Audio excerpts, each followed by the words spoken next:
ওনার সাথে আমার এটা কোনোদিনও ছিল না। কিন্তু কি হতো, উনি আসলে ঘুমাতো আলাদা রুমে, কিন্তু হয়তো বা সকাল আজানের পরে বা আজানের আগে কোনো একটা টাইমে আমি ফিল করতাম যে উনি আমার বেডে আসছে। মানে হঠাৎ করে আচমকা শারীরিক সম্পর্ক? হ্যাঁ, হঠাৎ করে আসতো। আমার নাম শিমু। শিমু, শিমু বয়স কত আপনার? আমার বয়স 35 বছর বয়স। আপনি আমার এই অনুষ্ঠান অনেক দিন যাবৎ শুনছেন, প্রায় 5-6 বছর যাবৎ শুনছেন নিয়মিত। যখন একেবারে প্রথম দিকে শুনতেন তখন কি ভাবতেন যে এই অনুষ্ঠানে একদিন আপনি অতিথি হবেন? না, এটা ভাবতাম না, শুনতে ভালো লাগতো তাই শুনতাম। রাইট। এবং মজার কিছু ঘটনা আছে ওনার অনুষ্ঠান শোনার, যেটা আমি অনুষ্ঠানটা শুরুর আগে ওনার কাছ থেকে শুনছিলাম। যাই হোক, সেটা আমি আপনাদের সঙ্গে শেয়ার না করে ওনাকে বরং ফ্লোর দিতে চাই। আমি আপনাকে বলবো যে একেবারে আরামসে গল্প করবেন আপনি, একেবারে নিজের বাড়িতে যেভাবে মানুষ গল্প করে, নিজের জীবনের ঘটনাগুলো বলে, দিল খুলে মন খুলে কথাগুলো বলবেন, ঠিক আছে? জি, শুরু করুন আপনি, ছোটবেলা থেকে যেখান থেকে মনে পড়ে। আমার ফ্যামিলিতে হচ্ছে আমরা 4 ভাই 4 বোন। আমার আব্বু হচ্ছে বিজনেস করতো। জন্ম জেলা কোথায় আপনার? আমার জন্ম জেলা পিরোজপুর জেলা, মঠবাড়িয়া থানা। আচ্ছা আচ্ছা, ওকে। বাবা বিজনেস করতো ছোটবেলাতে, দেখেছেন আপনি। কয় ভাই বোন আপনারা? আমরা 8 ভাই বোন। আপনার পজিশন? আমার বড় হচ্ছে 2 ভাই 1 বোন। বড় 2 ভাই 1 বোন, আপনি 4 নাম্বার? জি, আমি 4 নাম্বার। আচ্ছা, বলেন।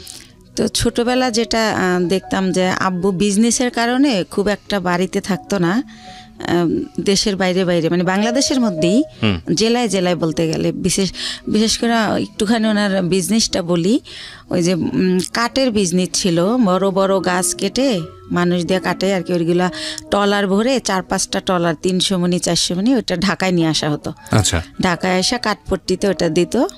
আবার যাওয়ার সময় দেখা যেত মুন্সিগঞ্জ থেকে মিষ্টি কুমড়ার সময় মিষ্টি কুমড়া, গোল আলুর সময় গোল আলু, এগুলো আবার নিয়ে যেত আমাদের এলাকায় মঠবাড়িয়াতে। এইটাই ওনার বিজনেস ছিল। তো খুব বেশি বাবাকে কাছে পেতাম না, তো যতটুকু পেতাম বাবা খুব ভালোবাসতো আমাকে।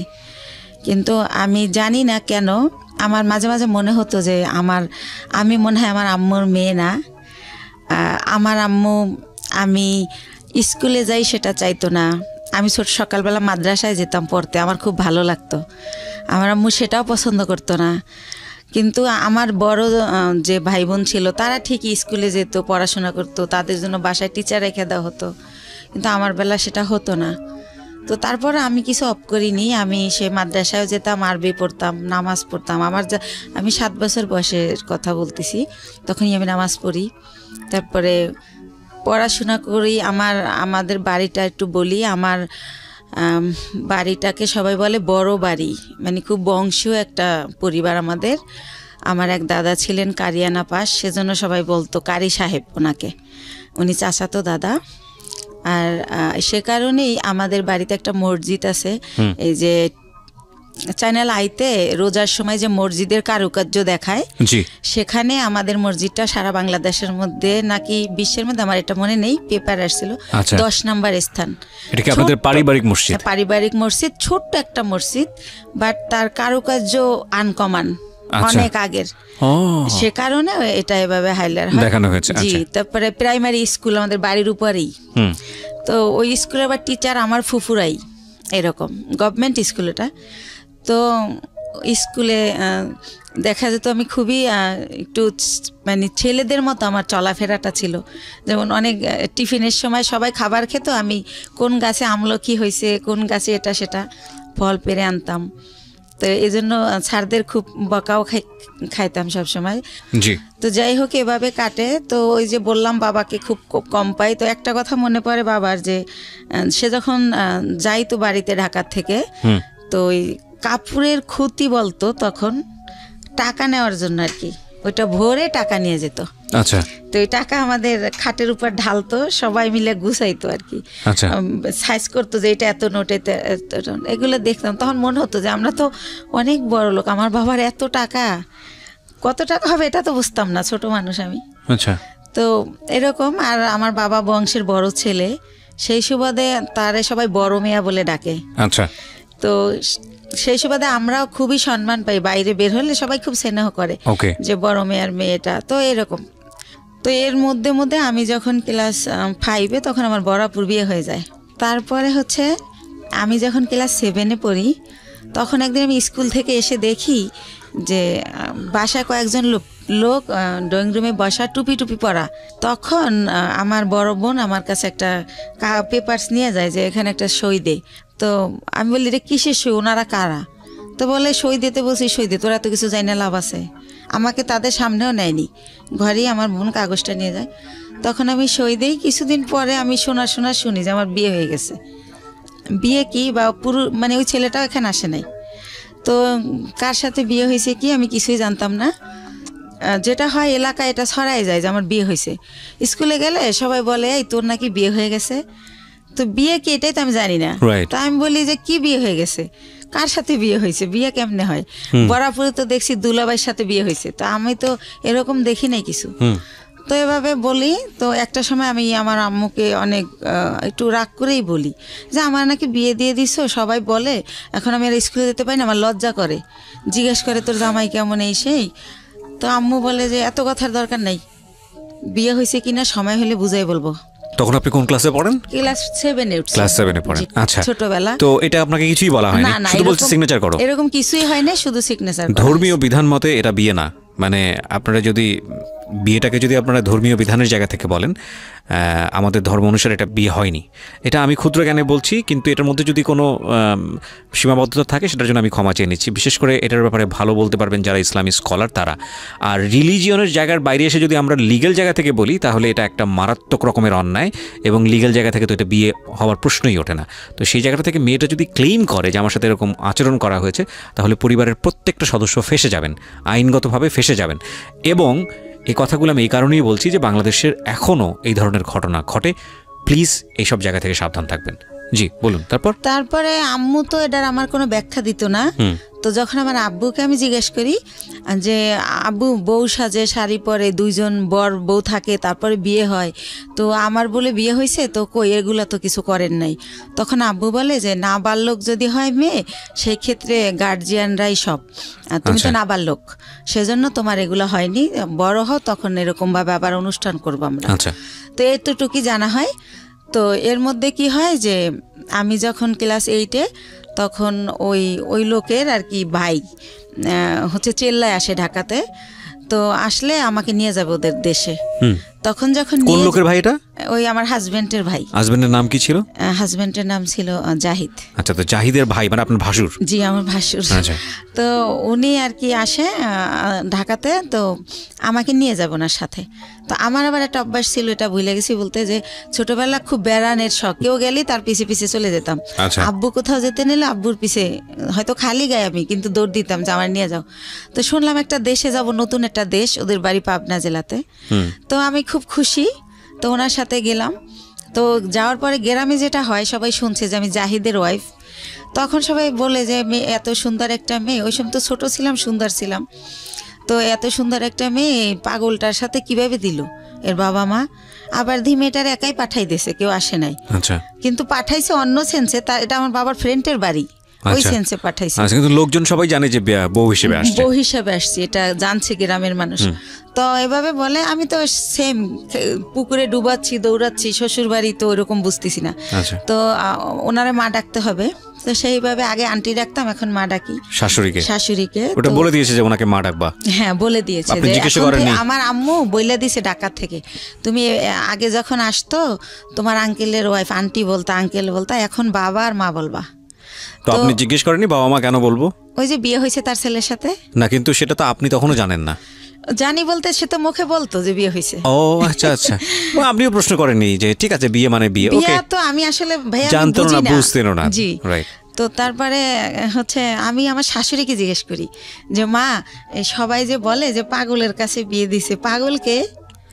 তো বলে আরে ও হচ্ছে জাহিদের কথা বলে। তো আমি বলছি ওনারা সবাই পাগল বলে কেন? তো বলে ও হচ্ছে ঠিক মতো গোসল করে না, পুকুরে ডুবায়, মাঝে মাঝে খেলতে অন্য অন্য জেলায় চলে যায়, ফুটবল খেলে, তো সেজন্য সবাই পাগল বলে, মানে খুব ভালোভাবে থাকে না, অপরিষ্কার একটু থাকে। তো এইভাবে আমাকে যেটা বুঝালো, তো এইভাবে বুঝলাম, কয়েকদিন বেড়ালাম, তারপর আবার আমার আব্বু যাই নিয়ে আসলো আমাকে। তখনও জাহিদের সঙ্গে আপনার দেখা হয়? না, দেখা হয় নাই, ওনাকে আমি দেখিনি। তো আমি জানি না উনি কই, বা আমার ওই তো কিউরিওসিটিও নাই। এক্স্যাক্টলি। তো আমি আবার ঢাকায় চলে আসলাম। আসার পরে আমার ওই যে মাথার মধ্যে ঢুকছে গ্রামে যে একটা পাগলের কাছে আমার বিয়ে দিছে, ওইটা আমার মাথার থেকে আর সরতেছে না। আমি পড়াশোনা করতে পারতেছি না, স্কুলে যাইতে পারতেছি না, হয়তো ক্লাসে আসি ম্যাডাম কি বলতেছে আমি শুনি না, এরকম হয়ে যাচ্ছি, মানে কীরকম জানি।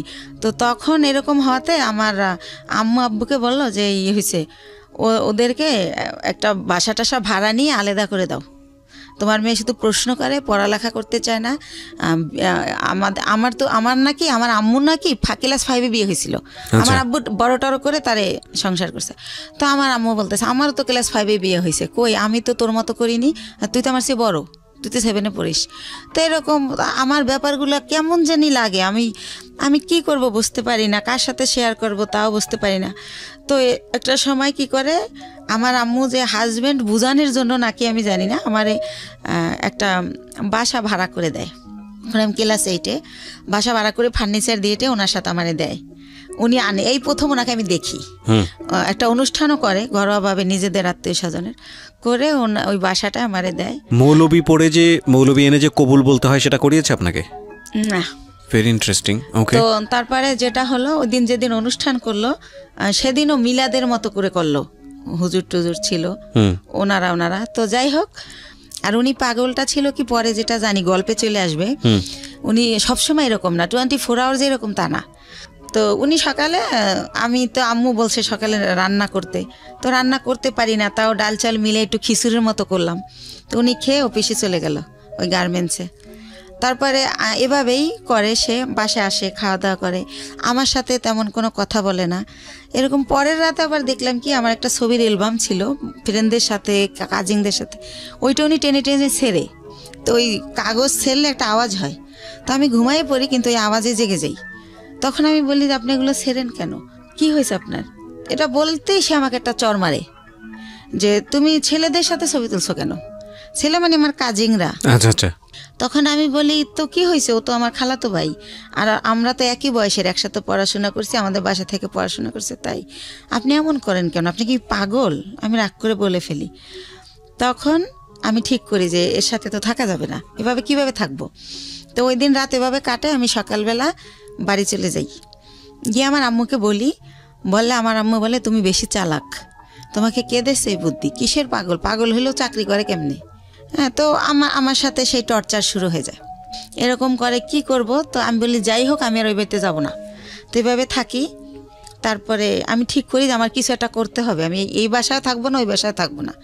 তো আমাদের একটা পারিবারিক ডক্টর থাকে, পিজির অধ্যাপক, ওনার একটা ক্লিনিক দেয় মিরপুরে। তো আমি ওনার সাথে একদিন দেখা করে বলি আঙ্কেল আপনার এখানে আমার একটা কাজ দিবেন? তো বলে কি কাজ করবা তুমি, ছোট মানুষ? তো আমি বলি ওই যে প্রেশার মাপে কত কিছু করে, ইঞ্জেকশন দেয়, ওইটা মানে শিখাবেন, আমি ওগুলো পারবো। তো আমি এইতে তো অনেকটা তো আর ছোটো না। তো স্যার বলে, ওই আঙ্কেল বলে ঠিক আছে, এখানে চাকরি করলে আমাকে স্যার বলতে হবে, স্যার বলতে পারবা? হাসে আর বলে। আমি বলছি হ্যাঁ পারবো। তো ওইখানে কিছুদিন আমি শেখার পর আমি ওগুলো শিখে যাই, শেখার পরে আমার কিছু স্যালারি দেওয়া হয়, আর বেশি হচ্ছে আমার ভালো লাগে যে আমি ওইখানে টাইমটা পাস করতে পারি। আচ্ছা। তো এইভাবে চিন্তা করি আপনি নিজের বাড়ি থেকে করছেন? হ্যাঁ, শ্বশুর বাড়িতে যাচ্ছেন না, ওই বাসায় আর আমি যাই না, তো বাবার বাড়ি থেকেই করছি, বাবার বাড়ির কাছেই, যেহেতু সেকেন্ড কলোনি থেকে মাজার খুব দূরে না। তো এভাবে করি। তো আমার বাবা জানতে চায় কেন করি, আমি বলি যে ডাক্তারি পোশাক, নার্সের পোশাক আমার ভালো লাগে, তো তাই করি, আমার খুব ভালো লাগতেছে। তো পড়াশোনার কি হবে? আমি না পড়াশোনা চলবে, সমস্যা নেই। তো এভাবে যাইতে থাকে। তো ওই লোকটা একেবারে অসুস্থ হয়ে পড়ে একটা সময়, মানে জাহিদ। আচ্ছা, আপনার হাজবেন্ড? হ্যাঁ, অসুস্থ হয়ে পড়লে ওনাকে অনেক জায়গায় ডাক্তার দেখানোর পর লাস্টে ওই ক্লিনিকেই ভর্তি করে। আঙ্কেলের ভর্তি করলে জিজ্ঞাসা করে আঙ্কেল যেটা কে, তখন বলে যে আমার হাজবেন্ড, মানে যার অধীনে আপনি চাকরি করছেন। জি জি। ওকে। তো আঙ্কেলের ক্লিনিক, আঙ্কেল ওটার মালিক আর কি। তো বলে যে ওর হাজবেন্ড। তো আঙ্কেল অবাক হয়ে যায় যে ওর আবার বিয়ে হলো কবে, আমি জানলাম না, আর এতটুকু মেয়ে বিয়ে দিয়ে দিয়েছেন, কি করছেন, এই সেই আম্মুকে অনেক প্রশ্ন করে। তো তারপরে বলতেছে উনি আবার আমার চেয়ে তো অনেক সিনিয়র, 12-14 বছরের বড়, জাহিদ। জি। তো এই জায়গাটায় হচ্ছে আঙ্কেল আমার বাবা মাকে অনেক রাগই করে, যেহেতু পারিবারিক ডক্টর, সেভাবে একটা তাদের ভালো রিলেশন। তখন আমাকে সেই বলে যে তুমি হচ্ছে পরীক্ষা দিবা, স্কুল করতে হবে না, তুমি কাজ শেখো, তোমার ভবিষ্যৎ তুমি করো, এর কন্ডিশন ভালো না, কোন সময় কি হয়ে যায় বলা যায় না, স্যার আমাকে বলে।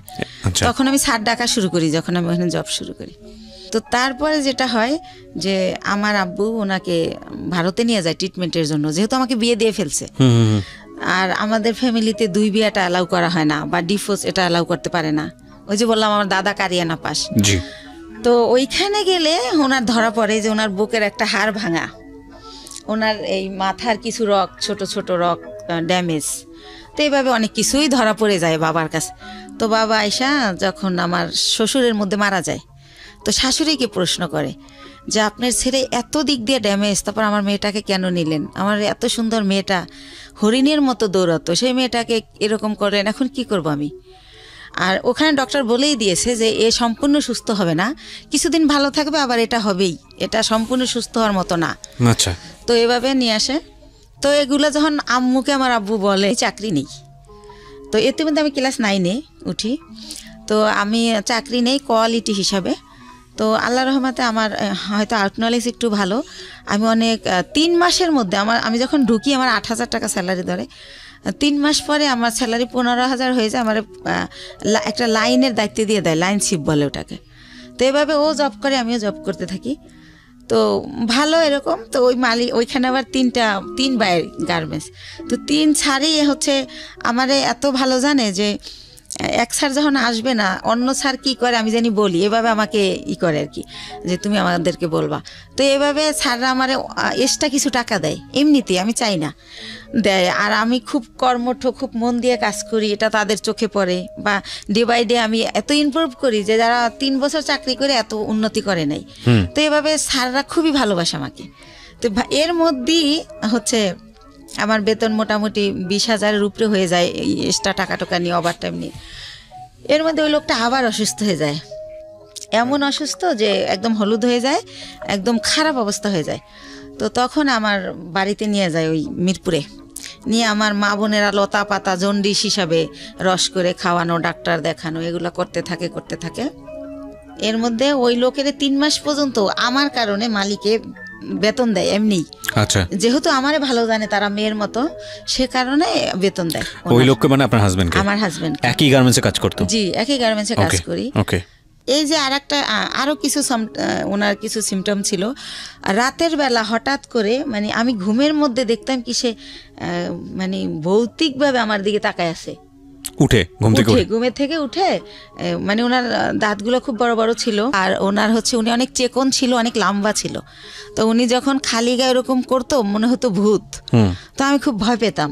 তো ভয় পেলে কি হবে, আমি আবার ছোটবেলা থেকে তো কোরআন পড়তাম, নামাজ পড়তাম, তো ওইভাবে আবার দোয়া টোয়া পরে আবার ঘুমাই যেতাম।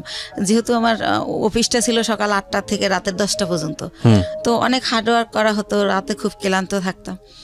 তো আমি আর কেউ বলা বন্ধ করে দিলাম, কারণ ফার্স্ট দিকে যখন এর কথা বলতাম কেউই তো অ্যালাউ করতেছে না, আমাকে কেউ বুঝতেই আসে না।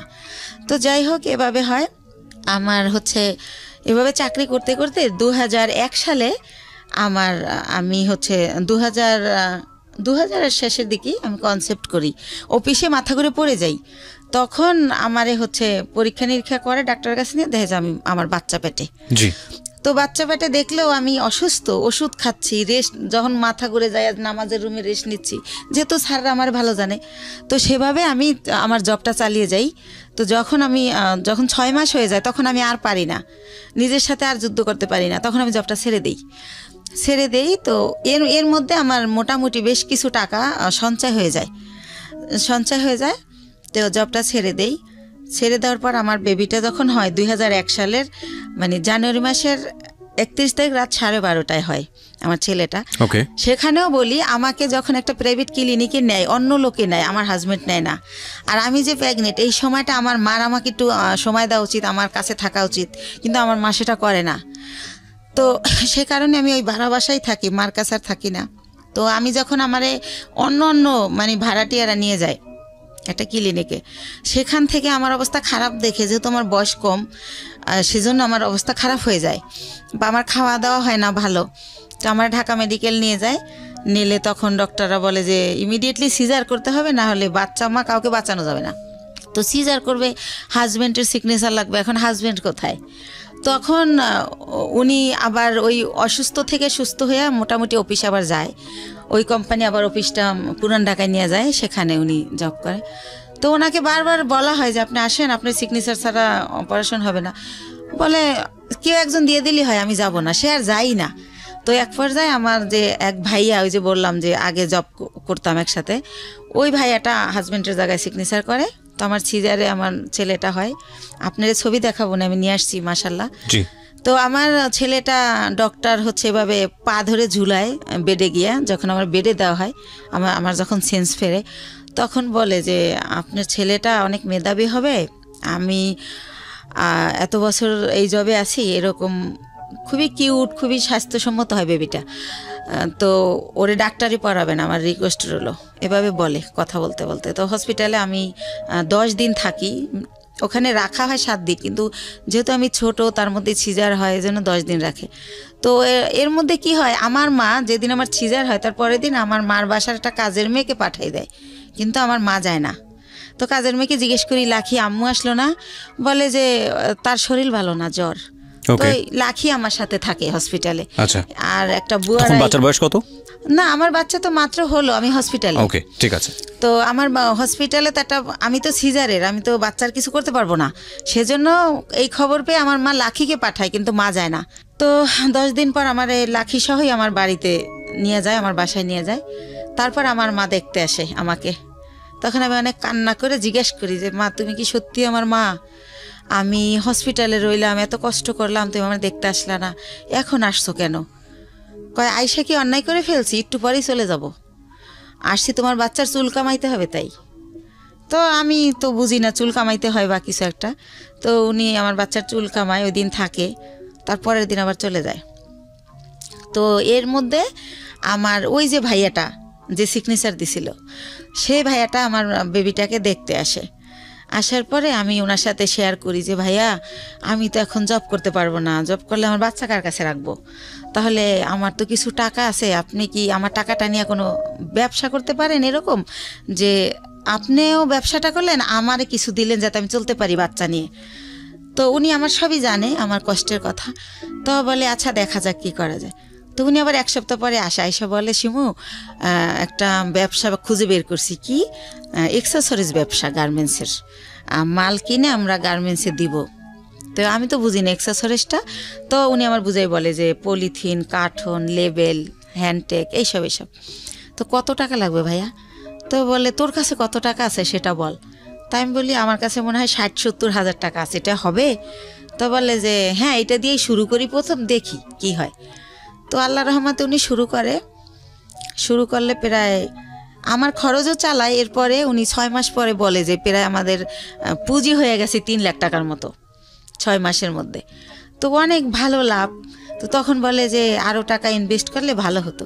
তো আমার বাবার দেওয়া কিছু গয়না থাকে আমার, সেই গয়নাগুলো আমি বিক্রি করে আরও টাকা ওইখানে ঢুকাই। তো এরকম করতে করতে আমার বাচ্চাটা, মানে আমার ছেলেটার বয়স হয়ে যায় 2 বছর। 2 বছর, ওকে, 2 বছর হয়ে যায়। তো আল্লাহ রহমতে ভালোই আছি, ভালোই চলতেছি, ব্যবসা খুব ভালো হচ্ছে। তো এভাবে তো আমি বলি যে ভাইয়া এখন একটা অফিস নেন, তাহলে আরও ভালো হবে। তো ভাইয়া কি করে, একটা আরামবাগে ছোট একটা অফিস ভাড়া নেয়, কার্ড ছাপায়, ভিজিটিং কার্ড, কোম্পানির একটা নাম দেয়, স্বদেশ ইন্টারন্যাশনাল। তো এইভাবে একটা নাম দিই আমরা। তো তারপরে যেটা হয় যে ব্যবসা কি হয়, যে টাকা যায় তার চেয়ে আমরা 3 ডবল মাল বাকি আনা যায়। ধরেন 1 লাখ দিয়ে 3 লাখ টাকার মাল বাকি আনা যায়। এভাবে আমরা আবার কোম্পানির মাল দেই। এভাবে করতে করতে আল্লাহর রহমতে আমাদের পুঁজি প্রায় সে 30-40 লক্ষ টাকা হয়ে যায়। যেহেতু আমরা কম পুঁজি খাটাই ভালো ব্যবসা করতেছি, যেহেতু আমাদের লেনদেন ভালো। এর মধ্যে আমাদের 3টা কর্মচারী নিয়ে নেয় ভাইয়া, একটার নাম স্বপন, একটা বাপ্পি, আর একটা রেজা। তো এভাবে ভালো ব্যবসা চলতেছে। তো আমার ছেলেটা 2 বছর যখন হয়, ও একা পেন্সিল খাতা দিয়ে বসাই দিয়ে খেলতে দেখি যে ও সরোয়া লিখে ফেলে। এভাবে তো দেখি যে আব্বু এরকম করো, তো লেখে। তো তখন আর ওরে আমি বলি আমার ভাইয়াকে যে ভাইয়া ওরে না স্কুলে দিয়ে দেই, কিন্ডার গার্ডেনে, ও তো লেখা শিখে গেছে। কয় দূর হবো কা, এত তাড়াতাড়ি না। তো এরকম করতে করতে আমাদের বাসায় একটা ম্যাডাম ভাড়া থাকে পাশের ফ্ল্যাটে। তো ম্যাডামকে বলি, ম্যাডাম কয় ওর পরীক্ষা দেওয়া লাগবে না, এমনি নিয়ে যায় নাইসেন, ভালো হবে, এতে ওর শেখা হলো, সামনের বছর ভর্তি করবেন। তো এইভাবে নিয়ে যেতাম, আসতাম, ফিটার নিয়ে যেতাম ব্যাগে করে, ওর ফিটার খাওয়াতাম টিফিনে। তো এভাবে ওরা সবাই আদর করে, ওর নাম হীরামণি। তো ওর নাম হীরা, তো আদর করে সবাই হীরামণি ডাকে। তো এরকম একটা পজিশনে আমার বাবা শোনে যে আসলে আমার বেশ কিছু টাকা হয়েছে, আমি ভালো বিজনেস হচ্ছে আমার, আমি খুব ভালো আছি। তো আমার বাবা আমাকে বলে কি যে ওই যে কারি দাদু, সেই দাদু মারা গেছে, দাদুর ছেলেরা সব আমেরিকায় সেটেল, তো তাদের কিছু জমি বিক্রি করে চলে যাবে, একেবারেই কম দামে দিয়ে দিবে যদি নিজেরা নেয় যারা বেলাডের। তো আমার বাবা আমাকে বলে যে হচ্ছে এরকম জমি বিক্রি করবে, তো তুমি কি কিনবা? তো আমি ভাইয়ের সাথে আলাপ করি, তো ভাই বলে যে জমি তো আর কিনলে ফালানো যায় না, কিনতে পারিস যেহেতু কম দাম। তো মাত্র 1 বিঘা জমি মাত্র 45,000 টাকা দাম। তো ওই 45,000 টাকা দিয়ে আমার বাবাকে আমি দেই, আমার বাবা জমিটা আমার নামে কিনে, আমি যাইও না দেখিও না, ওই আমাদের পিরিজপুরে আর কি মঠবাড়িয়াতে। তো এইভাবে আমার জমিটা হয়। তো এরকম এর মাঝে মাঝে ওই যে লোক, এর আর একটা কথা ভুলে গেছি, এরপরে কি হয়, আমার বেবিটার যখন বয়স 1 বছর, তখন সবাই বলে যে একটা বেবি হয়েছে, এখন ভালো হয়ে যাবে। তো উনি মাঝে মাঝে নাই হয়ে যায়, আবার চলে আসে, এভাবে আপ অ্যান্ড ডাউন চলতে থাকে। তো অনেকে বলে যে বিজনেসে ঢুকাইতে, তো আমি দেই না, কারণ তো ওনার তো ব্রেন ঠিক নাই, তো সেজন্য দেই না, যে না উনি মাঝে মাঝে জব করে আবার চলে যায় আবার আসে। তো উনি কি করে, ঈদ যেমন প্রথম ঈদ আমার বেবি হওয়ার পরে, তো ঈদের দিন উনি হচ্ছে চান রাতের দিন, ওনার এক ভাগ্নে আমার এখানে জব করে, যেটার নাম বললাম রেজা, আর একটা থাকে ভাগ্নে আনোয়ার। তো চান রাতের দিন ওরা বাসায় আসছে, তো রাত অনেক হয়েছে, আমি বলি এই তো আনোয়ারে জিজ্ঞেস করি তোমার মামা বাসায় আসবে না? বলে না। আমি বলছি কেন, কোথায় গেছে? কয় ওনার এক ফ্রেন্ড আসছিল কুমিল্লা থেকে, সম্ভবত উনি কুমিল্লা চলে গেছে। তো এর আগেও একবার ফার্স্ট ঈদে এরকম করে, উনি চান রাতের দিন নাই হয়ে গেছে, তো উনি আবার কোরবানির আগে ব্যাক করে। এতদিন উনি কই ছিল জিজ্ঞেস করলে অ্যান্সার করে না। তো সেম কাহিনী আমার ছেলে হয়েছে, আমার ছেলের বয়স 1 বছর, আমার ছেলের ফার্স্ট ঈদ উনি এরকম চান রাতে আসে নাই। তো আমি বললাম যে আগে আসে নাই সেটা একটা ব্যাপার ছিল, এখন তো একটা ছেলে আছে, তা উনি গেল কোথায়? তো এভাবে জানতে জানতে জানি যে উনি কুমিল্লা চলে গেছে। কিন্তু ওনার একটা ব্যাপার ছিল যে উনি কোথায় যেত এটা বলে যেত না কখনো, ওনার মনে হয়েছে উনি চলে গেছে, আবার কেন জানি মনে হয়তো উনি ব্যাক করতো, উনি এই টাইপের ছিল। তো এভাবে কিন্তু আমার বাবা ওই সম্পত্তিতে আমার নামের জায়গায় স্বামীর নাম ইউজ করতে হয়, কাগজের তো একটা আছে, ফর্মালিটি আছে সেই ক্ষেত্রে। তো এভাবে করতে করতে 2007 সাল খুবই ভালো চলতেছি। 2007 সাল হয়ে গেল, আমাদের বিজনেস আরও অনেক বড় হলো, সরকারিভাবে এলসি করা হলো। তো এভাবে করতেছি। এর মধ্যে হচ্ছে ওই যে ভাইয়া যে প্রধান ছিল বিজনেসের সব কিছু দেখাশোনা করতো, ওনার নাম হচ্ছে দুলাল, ওনার বাড়ি উজিরপুর থানায়, সানুহার গ্রাম। তো ওনারে আমি আমার আপন ভাই, ব্লাডের চেয়েও বেশি, মানে ওনারে আমি অনেক রেসপেক্ট করতাম। উনি বাসায় আসলে আমার মনে হতো আমার ফ্লোরটা বইতে কাঁপে, কারণ মাথায় কাপড় না থাকলে বলতো মাথায় কাপড় নাই কেন, একটু হেসে কথা বললে, একটু জোরে হাসলে বলতো মেয়ে মানুষ এত জোরে হাসে কেন, বা এসে জিজ্ঞেস করতো 5 ওয়াক্ত নামাজ পড়ছিলি তো। খুব শাসন করতো, ইসলামিক মাইন্ডেড ছিল, চারিত্রিক বৈশিষ্ট্য খুব ভালো ছিল। তো ওনারা অনেক রেসপেক্ট করতাম। তো উনি ছিল আমার সব কিছু। কোথায় কি আমি তো আর অত বুঝি না, মেয়ে মানুষ, বিজনেসটা উনি করতো, কিন্তু টাকা পয়সা যখন শর্ট পড়তো আমি ফ্রেন্ড সার্কেল থেকে দাঁড় করতাম, এরকম করে দিতাম, আবার ব্যাংক লোন করতাম, এরকমভাবে চলতো। কখনো গহনা বিক্রি করতাম, এরকম চলতো। তো ভালোই। এর মধ্যে হচ্ছে 2007-এর দিকে উনি ফেরত আসলো ইভেন্ট, তখন আমি ওনাকে কোনোভাবেই রাখবো না। তো আমার বাবা মা সবাই বলল যে হচ্ছে শেষবারের মতো দেখো, এরপরে যদি চলে যায় তাহলে আর আমরাই ওনাকে কোনোভাবে আর অ্যালাউ করবো না। তো সেবার উনি 3 মাস ছিল। আচ্ছা, 3 মাস কোথায় যেত আপনি জানতেন না? না না না, একদমই জানতেন না। ওনার বাবা মাও জানতো না, উনি যখন বিয়ের আগে ভাবে নাই হইতো, আচ্ছা, জানতো না উনি কোথায় যায়।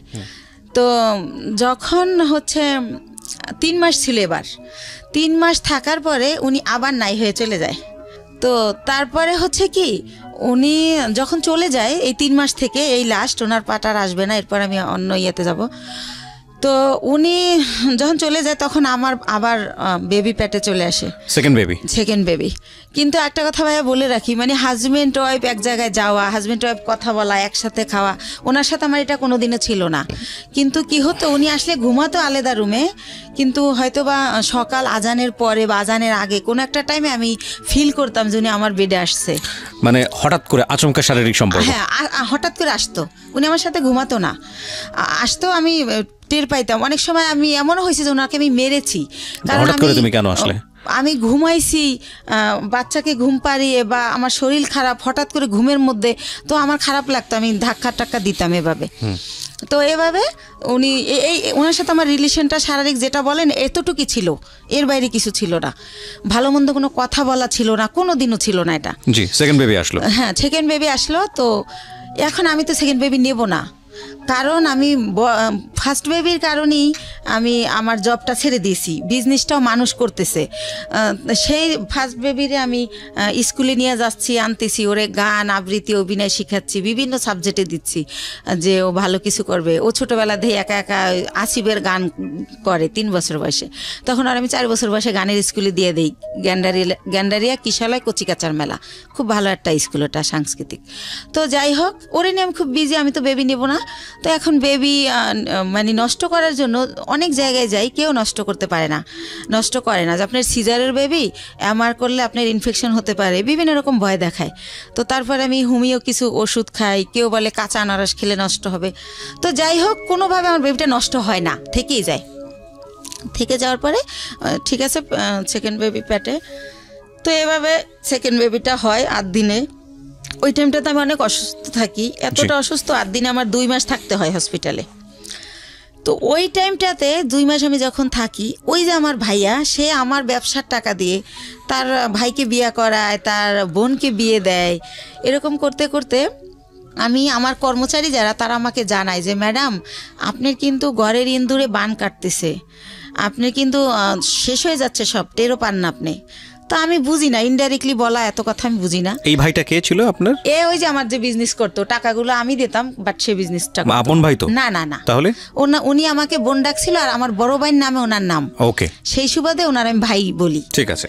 তো এইভাবে, তো আমি এগুলো শুনলে ওনার আমি এত বিলিভ করি যে এত বছর সে আমার বিজনেসটা, সে 60,000 টাকা পুঁজি থেকে আল্লাহ রহমতে এখন 40-50 লক্ষ টাকার বিজনেস, সে যদি আমার ভালোই না বাসতো এটা তো হতো না। আর আমার ছেলেটাকে প্রচণ্ড রকম ভালোবাসে, মানে সে ডিউটিতে থাকলেও বারবার ফোন দিয়ে জিজ্ঞেস করে। ও এর মাঝে যখন ফোন বের হয়, সে আমার ফোন কিনে দেয় আমার ছেলের খবর নেওয়ার জন্য, আমি ফোন ইউজ করি, এরকম অনেক কিছু হয়ে যায়। তো যাই হোক, একটা সময় কি হয় যে 2011 সালের দিকে সে আমার শুধু বলতে থাকে আমার বিজনেসে লস, সিগনেট তোমার টাকা মেরে দিছে, অমুক জায়গায় এত লাখ টাকা, অমুক জায়গায় 7 লাখ 3 লাখ, এগুলো বলে। আমি যে ফ্ল্যাট ভাড়া দিব, সে আমার ভাড়াও ঠিক মতো দিতে পারতেছে না। তারপর আমার যত টাকা থাকে ওটা দিয়ে উনি ফ্ল্যাট কিনে ফেলার কারণে আমার ব্যবসার পুঁজি শেষ হয়ে যায়, কিন্তু উনি আমার সেটা বলে না। তো এর মধ্যে বাপ্পি যখন বলে, ওনার আমি যখন জিজ্ঞেস করি যে ভাই, ওনার আমি ভাই বলেই ডাকতাম, আর উনি আমার ভাই ভাইকেই কথা বলতো। তো ভাই একটা সত্যি কথা বলবেন, একজনের শুনলাম আপনি নাকি আমাদের জন্য একটা ফ্ল্যাট কিনছেন। আমি আমাদের জন্য বলি, আমি উনি কিনছে ওটা বলি না, আমাদের জন্য একটা ফ্ল্যাট কিনছেন। তখন হাসে আর কয়, এই গুলশান একটা ফ্ল্যাটের দাম জানিস? কিসের ফ্ল্যাট কিনছি গুলশানে? তুই ভুল শুনছিস। তো এর মধ্যে আবার সে আমার একটা সান্ত্বনা দিল যে রিভার ভিউতে 6 শতক জমি কিনছি তোর আর আমার নামে। হয়তো ওইটা কেউ শুনছে, বাপ্পিরে বলছিলাম, মনে হয় বাপ্পি তোরে ওইটা উল্টাভাবে বলছে। তো আমি ভাইয়ের কথাই বিশ্বাস করলাম, বাপ্পির কথা আর বিশ্বাস করলাম না। বাপ্পি আমাদের শুরু থেকেই কর্মচারী। তো যাই হোক, এভাবে 12 সালে দেখি যে আমার হচ্ছে মানে এমন অবস্থা হয়ে যাচ্ছে, সে 2-3 মাসের ভাড়া একসাথে দিচ্ছে। তারপরে সে হঠাৎ করে বলল যে আমি একটু দেশে যাব, আমার বাড়িতে একটু কাজ আছে, জমি জমার ব্যাপারে, আমি 2 দিনের পর চলে আসব। সে বাড়ি গিয়ে 22 দিন হয়ে গেছে যখন সে আসে না। আর আমি ফোন দিলি বলে এই তো ভাই কাইলে আসবো, পরশু আসবো, এরকম করে। এদিকে কর্মচারীরা বলে যে যাদের থেকে আমরা মাল বাকি আনি ওরা টাকার জন্য তাগেদা দিচ্ছে, আবার আমরা যেখানে টাকা পাবো সেখানে ওরা গেলে টাকা দিচ্ছে না, যে টাকা তো দেবো দুলালের কাছে। তো এভাবে আমি একদিন অনেক কান্নাকাটি করি, ভাই আপনি আসেন না কেন, এরকম এরকম অনেক কিছু বলি। এর মাঝে আমাদের ডিএসএস একটা অফিস নেয়, ওই অফিসটা ছেড়ে আরামবাগেরটা।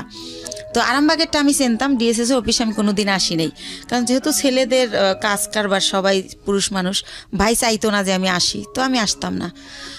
তো আমি অনেক কান্নাকাটি করি যে ভাই আমার কি সব কিছু শেষ হয়ে গেল, আমার স্বামী দিয়ে আমি সুখ পাইলাম না, আমি চিন্তা করছিলাম আমার ছেলেটাকে আমি মানুষ করব, আপনি তো সবই জানেন আমার জীবনের, এখন আপনি কোথায় গিয়ে লুকাই রয়েছেন, আমার কি হবে এখন, আমি কোথায় যেয়ে দাঁড়াবো। জি। তো এভাবে অনেক কান্নাকাটি করার পরে বলে কি যে আচ্ছা ঠিক আছে আমি 2 দিন পর আসতেছি। এরকম করতে করতে সে 1 মাস থাকে। 1 মাস থাকার পর আমি জানতে পারি যে সে বিয়ে করছে দেশে, সেজন্য সে আসে না। তো সে 1 মাস পরে সে বউ নিয়ে এসে ওই গুলশান ফ্ল্যাট কমপ্লিট হয় নাই দেখে সে লেট করতেছিল বাড়িতে। তো যখন সে নিউজ পায় যে ফ্ল্যাট কমপ্লিট, তখন সে বউ নিয়ে ওই ফ্ল্যাটে ওঠে, কিন্তু টাকা কিন্তু তার একটা পয়সাও ছিল না, টোটাল টাকাই কিন্তু আমার ছিল। জি। সে ওঠার পরে আমি ওইটাও বাপ্পির কাছে জানি। তো আমি যখন জিজ্ঞেস করি ভাই আপনি কোথায় উঠছেন, সে আইসা বলে যে আমি তো এরকম আমারে বলে যে আমি তো বিয়ে করছি, বউ নিয়ে কি তোর বাসায় উঠবো না চম্পার বাসায় উঠবো, তার বোনের নাম বলে। এই চম্পাকেও সে বিয়ে দেয় আমার অর্থ দিয়েই, এটা আমি পারমিশনই দিছিলাম, কিন্তু সে যত টাকা খরচ করছে অত টাকা খরচ করতে আমি বলছিলাম না। তো যাই হোক আমি বলি যে না আমাদের বাসা আপনার বউ নিয়ে উঠবেন কেন, এটা কেমন দেখা যাবে, আপনি চম্পার বাসায় ওঠেন। কারণ তার প্রতি তো এর মধ্যে আমি বিরক্তি, সে আমার সাথে যা করতেছে ঠিক করতেছে না। তো পরে আমি জানতে পারি যে সে আসলে নিজের ফ্ল্যাটই ওঠে। তো ওঠার পরে আমি তখন তারে বলতে থাকি যে ভাই আমি আপনি যে 1 মাস ছিলেন না, আমি অনেক টাকা লোন করছি, এটা দিতে হবে, আপনি আমার তাড়াতাড়ি টাকা দেন। আমি টাকার জন্য তার খালি প্রেশার ক্রিয়েট করতে থাকি যে আমার কত টাকা আছে, আমার হিসাবটা দেন। তো আরেকটা কথা বলে রাখি, সে আমার একটাবার বলে কি ডিএসএস অফিস নেওয়ার আগে যে 20 লক্ষ টাকা না দেখাইলে গভর্নমেন্ট আমাদের এলসি করতে দিবে না। তো সেই ক্ষেত্রে আমাদের তো এখন 20 লক্ষ টাকা নাই ব্যাংকে, মনে হয় 10 লাখ টাকার মতো আছে।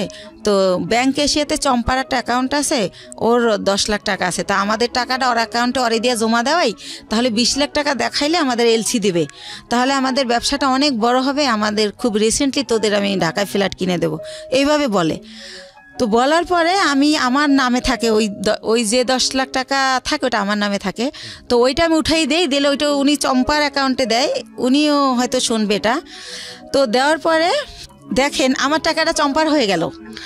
তো সেভাবে এক এক করে আমার সব কিছু এরা দখল করে নিছে।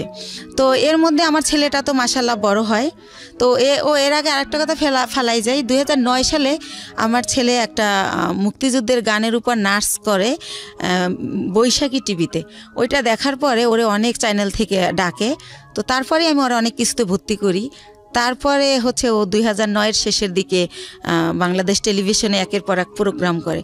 তো এই যে আমার টানাপোড়ের কারণে, আমি ছেলেকে নিয়ে দৌড়ানোর কারণে, আর আমার তো বিশ্বাস ছিল যে ভাই আমার সাথে বিশ্বাসঘাতকতা করবে না। তো এইভাবে আমার ছেলের এই যে গান অভিনয় করে, নাটক টাটক এটা বন্ধ করে দেই। ঠিক আছে, বড় ছেলে না দুই ছেলে? বড় ছেলেটা, ছোটটা না, ছোটটা ঘরেই থাকে, ওরে কোথাও নেই না, ও হয় ছোট, ওর ওই হিস্ট্রি বলবো না, চোখ ফোটে না, 7 মাসের সময় বের করে ফেলতে হয় আমার অসুস্থতার কারণে। আপনার লাইফের অনেক বড় পার্ট, এবং এই অপ্রাপ্ত বয়স্কে যে বাচ্চাটা হলো, এই বাচ্চাটার জন্য তো ভবিষ্যৎ অন্ধকার হয়ে যাওয়ার মতো অবস্থা, এবং আপনার জন্য সেটা অনেক বড় রিস্কি ছিল বলেছেন আপনি। ইনফ্যাক্ট এতটুকু বলা ঠিক আছে। আচ্ছা ঠিক আছে। তো যাই হোক, আমি বলছিলাম না যে 2 মাস ছিলাম হসপিটালে, তো এই জন্য ছোট ছেলেটাকে কোথাও নেও না, কিছু শিখাইও না, বড় ছেলেটাই। তো এর মধ্যে হচ্ছে যেটা হয় যে আমি এখন 2 ছেলে নিয়ে কি করব। এর মধ্যে 8 সালের পরে আমার স্বামীর সাথে টোটালি আমার আর মানে কোনো খোঁজ কেউ দিতে চাইলে আমি নেই না, বা আমি এমন জায়গায় বাসা ভাড়া নেই যে সে জানি নাচে নেই, কারণ তার যে সিমটম এগুলো যেন আমার ছেলেরা না দেখে, আমার ছেলেরা জানি ভালোভাবে মানুষ হয়, আমি ওদেরকে মানুষ করব। তো এইভাবে যখন আমাকে নিঃস্ব করে দেওয়া হয়, দুলাল ভাই সব কিছুই সে আমাকে দেবে বললে নিখোঁজ হয়ে যায়। কিছুই দেয় না। আপনার last বিজনেস পর্যন্ত। সমস্তটুকু নিয়ে সে নিখোঁজ। একদম নিখোঁজ। সব কিছু যখন নেওয়া শেষ, যতদিন বাকি ছিল ততদিন আমাকে আশা দিত যে এই তো সামনের মাসে তোরে 7 লাখ টাকা দিতেছি, এভাবে আশা দিত, তা 3 লাখ টাকা দিতেছি।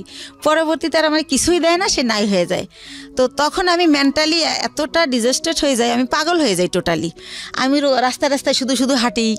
আমি সেই গ্যান্ডারের থেকে বুদ্ধিজীবী শহীদ মিনার যে 34 মাস দুপুরবেলা রৌদ্রে আকাশের দিক তাকায় কান্না করি আর আল্লাহর সাথে কথা বলি, আকাশের সাথে কথা বলি যে আল্লাহ তুমি বিচার করো, আল্লাহ আমার অপরাধটা কি, আমার বাবা মামার দিকে তাকাইলো না, আমি অনেক কষ্ট করে একটা বিজনেস করলাম, একজনের বিশ্বাস করলাম, সে এটা করলো, আমার স্বামী এটা করলো, আমার অপরাধটা কি, মানে এটা আমি কারে জিজ্ঞেস করবো পাই না। তো আমি আকাশের কাছে জিজ্ঞেস করি, আকাশের দিক তাকাই তাকাই কান্না করি আর বলি। তো এই টাইমটাতে আমি ভাইয়া 3টা মাস আমি শুধু ওর স্যালাইন খেয়ে বেঁচে থাকি। মানে যখন দেখি আমি আর পারি না তখন একটা স্যালাইন গোলাই আর খাই। আমার ব্যাগে সবসময় পানি থাকে 1/2 লিটার আর স্যালাইন থাকে 4-5টা। তো এভাবে আমি 3টা মাস আমার মনে আছে আমি ভাতের আহার গেলতে পারি না। আমার কি হলো, আমার কি হবে, আমি নিঃস্ব হয়ে গেলাম। দুলাল ভাইরে আর আমি খুঁজে পাই না কোনোভাবে, সে নাম্বার চেঞ্জ করে ফেলে। তো যাই হোক, তার বাড়ি ঠিকানা জানতাম, কিন্তু বাড়ি যাই আমি কি করব, কাকে বলবো এটা, সে তো বাড়িতে যায় নাই। তো যাই হোক, এভাবে গেল এই পাঠ। তো তখন আমার তো এই বাচ্চা দুইটাকে কিছু করে খাওয়াতে হবে ভাইয়া। তো তখন আমি আমার চিন্তা করলাম, আমি এর আগে ওই যে বড় জমিটা যে কিনলাম তারপর পরে আবার একটা ছোট জমি কিনি, 5 কাঠার জমি। এটাও আমার এক চাচার থেকে কেনা। তো আমি চিন্তা করলাম যে এই 5 কাঠা জমি বিক্রি করে আমি কিছু একটা করি। তো তখন ওই 5 কাঠা জমি আমি বিক্রি করব। এখন আমি যাকেই ঠিক করি, যেই আমাকে জমিটা কিনবে, যে জমিটা অ্যাডভান্স করতে যায়, তাকে আমার বোন থেরেট দেয়, বড় বোন, যে ওই জমি কিনলে তোর পা ভাঙা হাতও ভেঙে ফেলবো।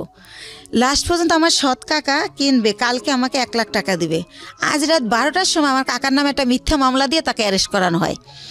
তো এটা কেন করানো হয় আমি কোনোভাবে জানতে পারি না। তো একজনের কাছে জিজ্ঞেস করি, আমার বাবা মার কাছে জিজ্ঞেস করলে তারাও বলে না, তারা বলে আমরা জানি না। তো তখন শুনতে পারি যে জমি আমার বোন কিনবে, বাইরে বেচতে দেবে না সেজন্য। তো তখন আমি বাধ্য হয়ে আমার মাকে বলাই যে তাহলে বরাপারে বলো আমার জমিটা কিনতে।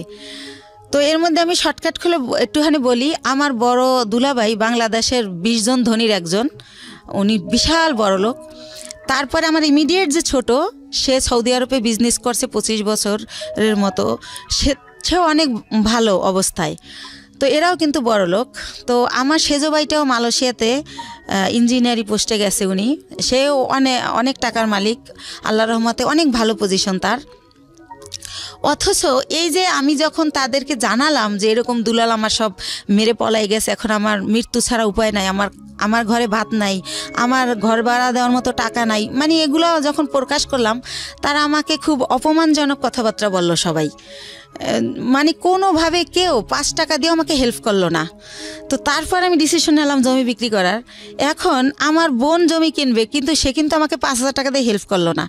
তো যাই হোক, আমি বাধ্য হয়ে রাজি হলাম তাকে জমিটা দেওয়ার জন্য, মাকে দিয়ে বলালাম। তারপরে আমি গ্রামে গেলাম, তারপরে সে একজনকে দিয়ে জিজ্ঞেস করাইলো আমি জমির দাম কত চাই।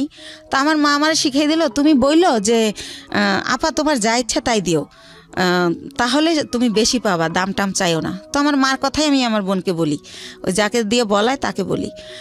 তো পরের দিন আমাকে রেজিস্ট্রি করতে নিয়ে যায়, আমাকে কিন্তু 1 টাকাও দেয় নাই, বা কতটুকু জমি বা কত দাম কিছুই বলে নাই। তো ম্যাজিস্ট্রেট যখন জিজ্ঞেস করে আমি বলি যে হ্যাঁ টাকা বুঝে পাইছি। তো উনি আসার পর আমাকে মাত্র 1 লক্ষ টাকা দেয়, দিয়ে বলে যে তোর জমির দাম হচ্ছে 2,35,000, তো আর 1,35,000 টাকা আমি 15 দিন পরে দেবো। তো আমি 1 লাখ টাকা নিয়ে ঢাকায় চলে আসি। কিন্তু ওই যে দুলাল আমার টাকা দেয় না, আমি বাসা ভাড়া ছিলাম, ওই বাসা ভাড়া বেজে যায়, তারপরে ঋণ করে খাই ফ্রেন্ডদের কাছ থেকে, ছেলের খরচ করি স্কুলের। তো এভাবে ওই টাকা ঋণ দিতেই চলে যায় 1 লাখ।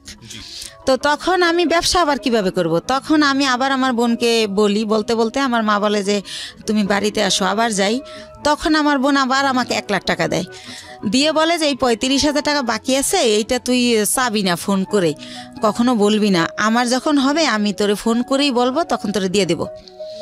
আচ্ছা ঠিক আছে। তো ভাইয়া, আল্লাহ যার উপরে নারাজ হয় তার হয়তো সব দিক দিয়েই হয়।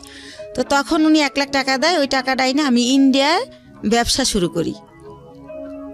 তো ব্যবসা শুরু করি ইন্ডিয়ার কসমেটিকের ব্যবসা। কয়েকজন আপার সাথে পরিচয় হয়, তাদের সাথে যাতায়াত করি, এভাবে চলতেছি। হঠাৎ করে আমার ব্যাক পেন শুরু হয়, আমি উঠতে পারি না, বসতে পারি না, খুব যন্ত্রণা। তো বাংলাদেশে যখন ডাক্তার দেখাতে দেখাতে পরীক্ষা নিরীক্ষার পর যেটা বলে যে আমার একটা কিডনি ড্যামেজ হয়ে গেছে। ওহো। তো একটা কিডনি ড্যামেজ কত হয়ে সালের গেছে। ঘটনা এটা? কত সালের ঘটনা? এটা হচ্ছে 13 সালের ঘটনা। 13 সালের ঘটনা। তো ড্যামেজ, তখন তো আপনার জাহিদের সঙ্গে যোগাযোগ সম্পূর্ণ off। কোথায় আছে, কি করছে, কিছু জানি না। না, তো তখন আমার ড্যামেজ হয়ে গেল। তো আমার আত্মীয়স্বজনকে আমি ব্যাপারটা জানাই, মানুষ দিয়ে জানাই। কিন্তু ভাইয়া কষ্টের কথা হলো, আমার এক সৎ ফুফুর ক্যান্সার হয়েছিল, তাকে কেমো দেওয়ার জন্য আমার বোন প্রতি মাসে তার কেমোর খরচটা দিত। কিন্তু বাইরের মানুষেরে দেয়, যে ওর মেয়ে বিয়ে হয় না, বিয়ে দিয়ে দেয়, যার যা লাগে দেয়। কিন্তু সে আমাকে কোনোভাবে হেল্প করলো না। হেল্প না করলে আমার যে পুঁজিটা ছিল ওইটা দিয়া, আরেকটু বলি, তো বাংলাদেশে বলে ড্যামেজ হয়ে গেছে। তো আমার অনেকে বলে যে ইন্ডিয়ার ডাক্তার ভালো, ইন্ডিয়াতে দেখাও। তো ইন্ডিয়া দেবী শেঠি নামের একটা হসপিটাল মুকুন্দপুরে, সেখানে আমি দেখাই। ডক্টর বুজুরিয়া, উনি কিডনি বিশেষজ্ঞ ছিলেন। তো উনি পরীক্ষা নিরীক্ষার পর বলে যে আপনার কিডনি ড্যামেজ হয় নাই, এটা মিথ্যা রিপোর্ট, আপনার কিডনি ছোট হয়ে গেছে, একটা কিডনি একটু ছোট হয়ে গেছে, আপনি বেশ কিছুদিন অনাহারে ছিলেন, খাবার দাবার খাইতেন না, সেই জায়গার থেকে এটা হয়েছে। তো আপনি ঠিকমতো খাবেন, পানি খাবেন, আর প্রস্রাবে ধরলে লেট করবেন না। আর ওষুধ দেয় 3 মাসের। তো 3 মাস ওষুধ খাওয়ার পরে আল্লাহর রহমতে মাত্র 2টা আইটেম ওষুধ দেয়, কিন্তু আমি 3 মাস পর আল্লাহর রহমতে ভালো হয়ে যাই। তো ভালো হয়ে যাই, এরপরে চাবি না, আমি ইচ্ছা মতো দেব। অথচ আমি যখন 6 মাস পরে আমার চলতেছে না, তখন চাই, তখন সে অস্বীকার করে। আর একটা কথা ভাইয়া, সে হচ্ছে বাইরে আমার এই জমিটা যারা কিনতে চাইছে তারা 5 লাখ টাকা দিতে চাইছে, 5 কাঠা 5 লাখ, কিন্তু আমারে দিবে 2,35,000। তারপরও আবার এই 35,000 টাকা সে না স্বীকার জান। আমি বলি, আপা তুমি তো মিথ্যা বলো না, মনে হয় ভুলে গেছো, মনে নাই, একটু মনে করে দেখো। সে আমারে অখাদ্য ভাষায় গালাগালি করে, ওই টাকাটা আর দিলই না।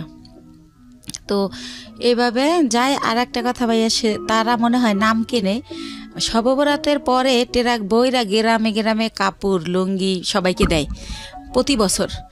তো আমি হচ্ছে 2 বছর আগে, মানে আমার ছেলে তো এবার দিল ইন্টার পরীক্ষা, তো ইন্টার যখন ও ফার্স্ট ইয়ারে ভর্তি করে মরে, তো ওই যে আমি অসুস্থ ছিলাম, আমার অনেক অভাব, তো তখন আমি ওরে বলি যে হচ্ছে আমার ছেলেরে ভর্তি করব কলেজে, ভর্তির তোরা হচ্ছে এমনি বলি ডাইরেক্ট যে তোরা তো সবাই জাকাত দেস, নাইলে তোদের জাকাতের টাকা থেকে আমার কিছু টাকা দে, আমার ছেলেটারে ভর্তি করি।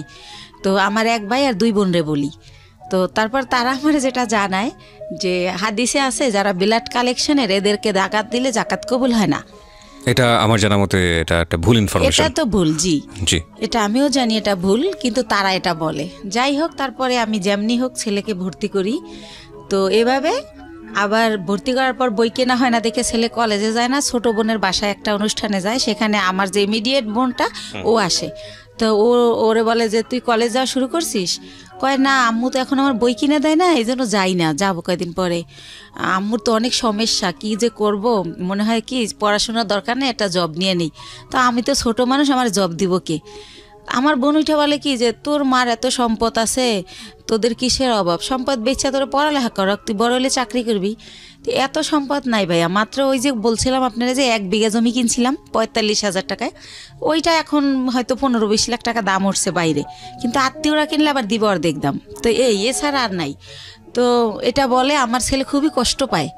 তারপর আমার বাসায় এসে বলে যে আমরা যদি না খাই মারাও যাই, বা তুমি যদি বিনা চিকিৎসায় মারা যাও, রাস্তায় আমি ভিক্ষা করব, কিন্তু তোমার পরিবারের কাছে আর কিছু বইল না। তোমার বোন আমাকে এসে এই কথা বলছে। আমার ছেলে অনেক কষ্ট পাইয়া বলে। তখন আমি বলি থাক, এগুলো মনে থাকবে, তুমি যদি কখনো বড় হও মনে রাখবা যে কে কি করছিল। তো এইভাবে গেল। তো আমার হচ্ছে এই হচ্ছে আমার বোনদের অবস্থা। ইভেন্ট তারা কোরবানি দেয়, আমার বড় বোন। এটা সবার জানা উচিত যে আসলে এরকম হয় না কি বোন বা ভাই বা পরিবার।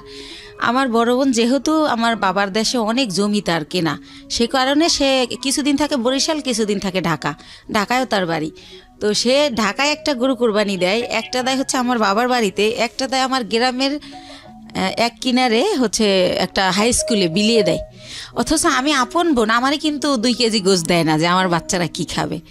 বা এই যে গ্রামে বইরা ট্রাক বইরা কাপড় দেয়, কোনো সময় বলে না 2000 টাকা দিলাম তোর 2 ছেলেরে 2টা শার্ট কিনে দিস, কখন এটা তারা করে না, এই হেল্পটু তারা করে না। আমার অনেক কষ্ট, তো এই জন্য তাদের কাছ থেকে আমি একেবারেই দূরে আছি, কথাবার্তা বলি না। আর একটা কথা বলি, 3 বছর আগে একবার ঈদে দেশে গেছি, তো লঞ্চ স্টিমারে আমরা আসি, তো ঈদের সময় খুব ভিড় থাকে, আর ওই সময় কেবিনে অনেক বেশি ভাড়া নেয়, তো একটু কমলে ভিড় আসবো। তা আমি শুনি আমার মা কাজের মেয়েকে বলে, আমার বাড়িতে সবাই কাজের মেয়েরা কাজ করে, আমার মা বোঝে নাই যে আমি পিছনে, কাজের মেয়েকে বলে একটু কষ্ট করে কর, কি করবি। আমি ভাবছি আসছে 2 দিনের জন্য, 15 দিন হয়ে গেছে এখনো যায় না, আল্লাহই জানে কবে যাবে। মানে আপনার মা এটা বলছে? আমার মা বলে আমি 2 ছেলেকে নিয়ে বেড়াতে গেছি সেজন্য, তো আমি যে ভিড়ের জন্য ছেলেকে নিয়ে রিক্স যদি লঞ্চ ডুবে যায় সেজন্য আসতেছি না, কিন্তু আমার মা কাজের মেয়েকে এই কথা বলে, আমি নিজের কানে শুনি। তো এইটা শোনার পরেই আমি বলি যে রওনা করি, যে আমি বাবা চলো আমরা এখন চলে যাব। তো আমার আব্বু বলে যে এখন তো লঞ্চের টাইমও না, স্টিমার টাইম নেই, কিসে যাবা? তো আমি বলি আমি বাসে যাবো। কয় বাসের টিকিট আগে কাটতে হয়। আমি কই হাইটে যাবো ঢাকা। তো যাই হোক আমার আব্বা আটকায় যে কাল সকালে যাও, তো পরের দিন আর কি ঢাকা চলে আসি। তো যাই হোক এইভাবে গেল। এখন যেটা আসি সেটা হচ্ছে আমি তো তারপরে কি করব, আমার ওইভাবে আমি কিছু এনজিও থেকে ওই যে লোন দেয় আর কি, ওই এনজিও থেকে আশা বেরাক, ওইখান থেকে এর মধ্যে আপনার হাজবেন্ডের সাথে কোনো যোগাযোগ নাই? একদম পুরো কোনো যোগাযোগ নেই। ওকে। বা সে যে তার যে বাচ্চা আছে তার খবরও সে নেয় না, কোনোভাবেই না। তো আমি লোন তুলে তো ব্যবসা শুরু করি, কসমেটিক্সের ব্যবসা ইন্ডিয়া থেকে আইনা দোকানে দোকানে দেই, কিছু লাভ থাকে, ভালোই থাকে, চলতে পারি বাচ্চাদের নিয়ে। তো এভাবে এই ব্যবসা করতে থাকি। তো একা একা মাসে একবার ছেলেকে নিয়ে যাই, একবার আমি একা যাই, যেহেতু ছেলে পড়াশোনা করে, ছেলের তো সবসময় নেওয়া যায় না। তো এভাবে চলতেছি ভাইয়া, লোন টোন তুলে ব্যবসা করতেছি। তো এর মাঝে আবার কি হয়, আমার অনেক আগে আমার পায়ে একটা প্রবলেম হয়েছিল, কেউ একজন আমাকে মেরে এই গিটটা লড়াই দিছিল পায়ের, তো তখন ভালো হয়ে গেছিলাম। তো সেটা হচ্ছে কে একজনকে আমি নামই বলি, ওই যে আমার ভাই, যখন আমি তার একটু গালাগালি করছিলাম যে আপনি আমার টাকা দিয়ে ফ্ল্যাট কিনছেন আর আমার এখন ভিক্ষা করতে হবে, আমার কিচ্ছু নাই, আমি বাচ্চাদের নিয়ে কোথায় দাঁড়াবো। তো তখন সে আমারে খুব বাজেভাবে বকে, তখন আমিও তারে একটু রাব বিহেভ করি, তখন সে আমারে মারে, আমারে চেহার দিয়ে বাড়ি দিতে নেয়, তখন আমি পড়ে যাই, পড়ে গেলে আমার পাও ধরে মোচড় দেয়, তখন আমার এই গিটটা সরে যায়।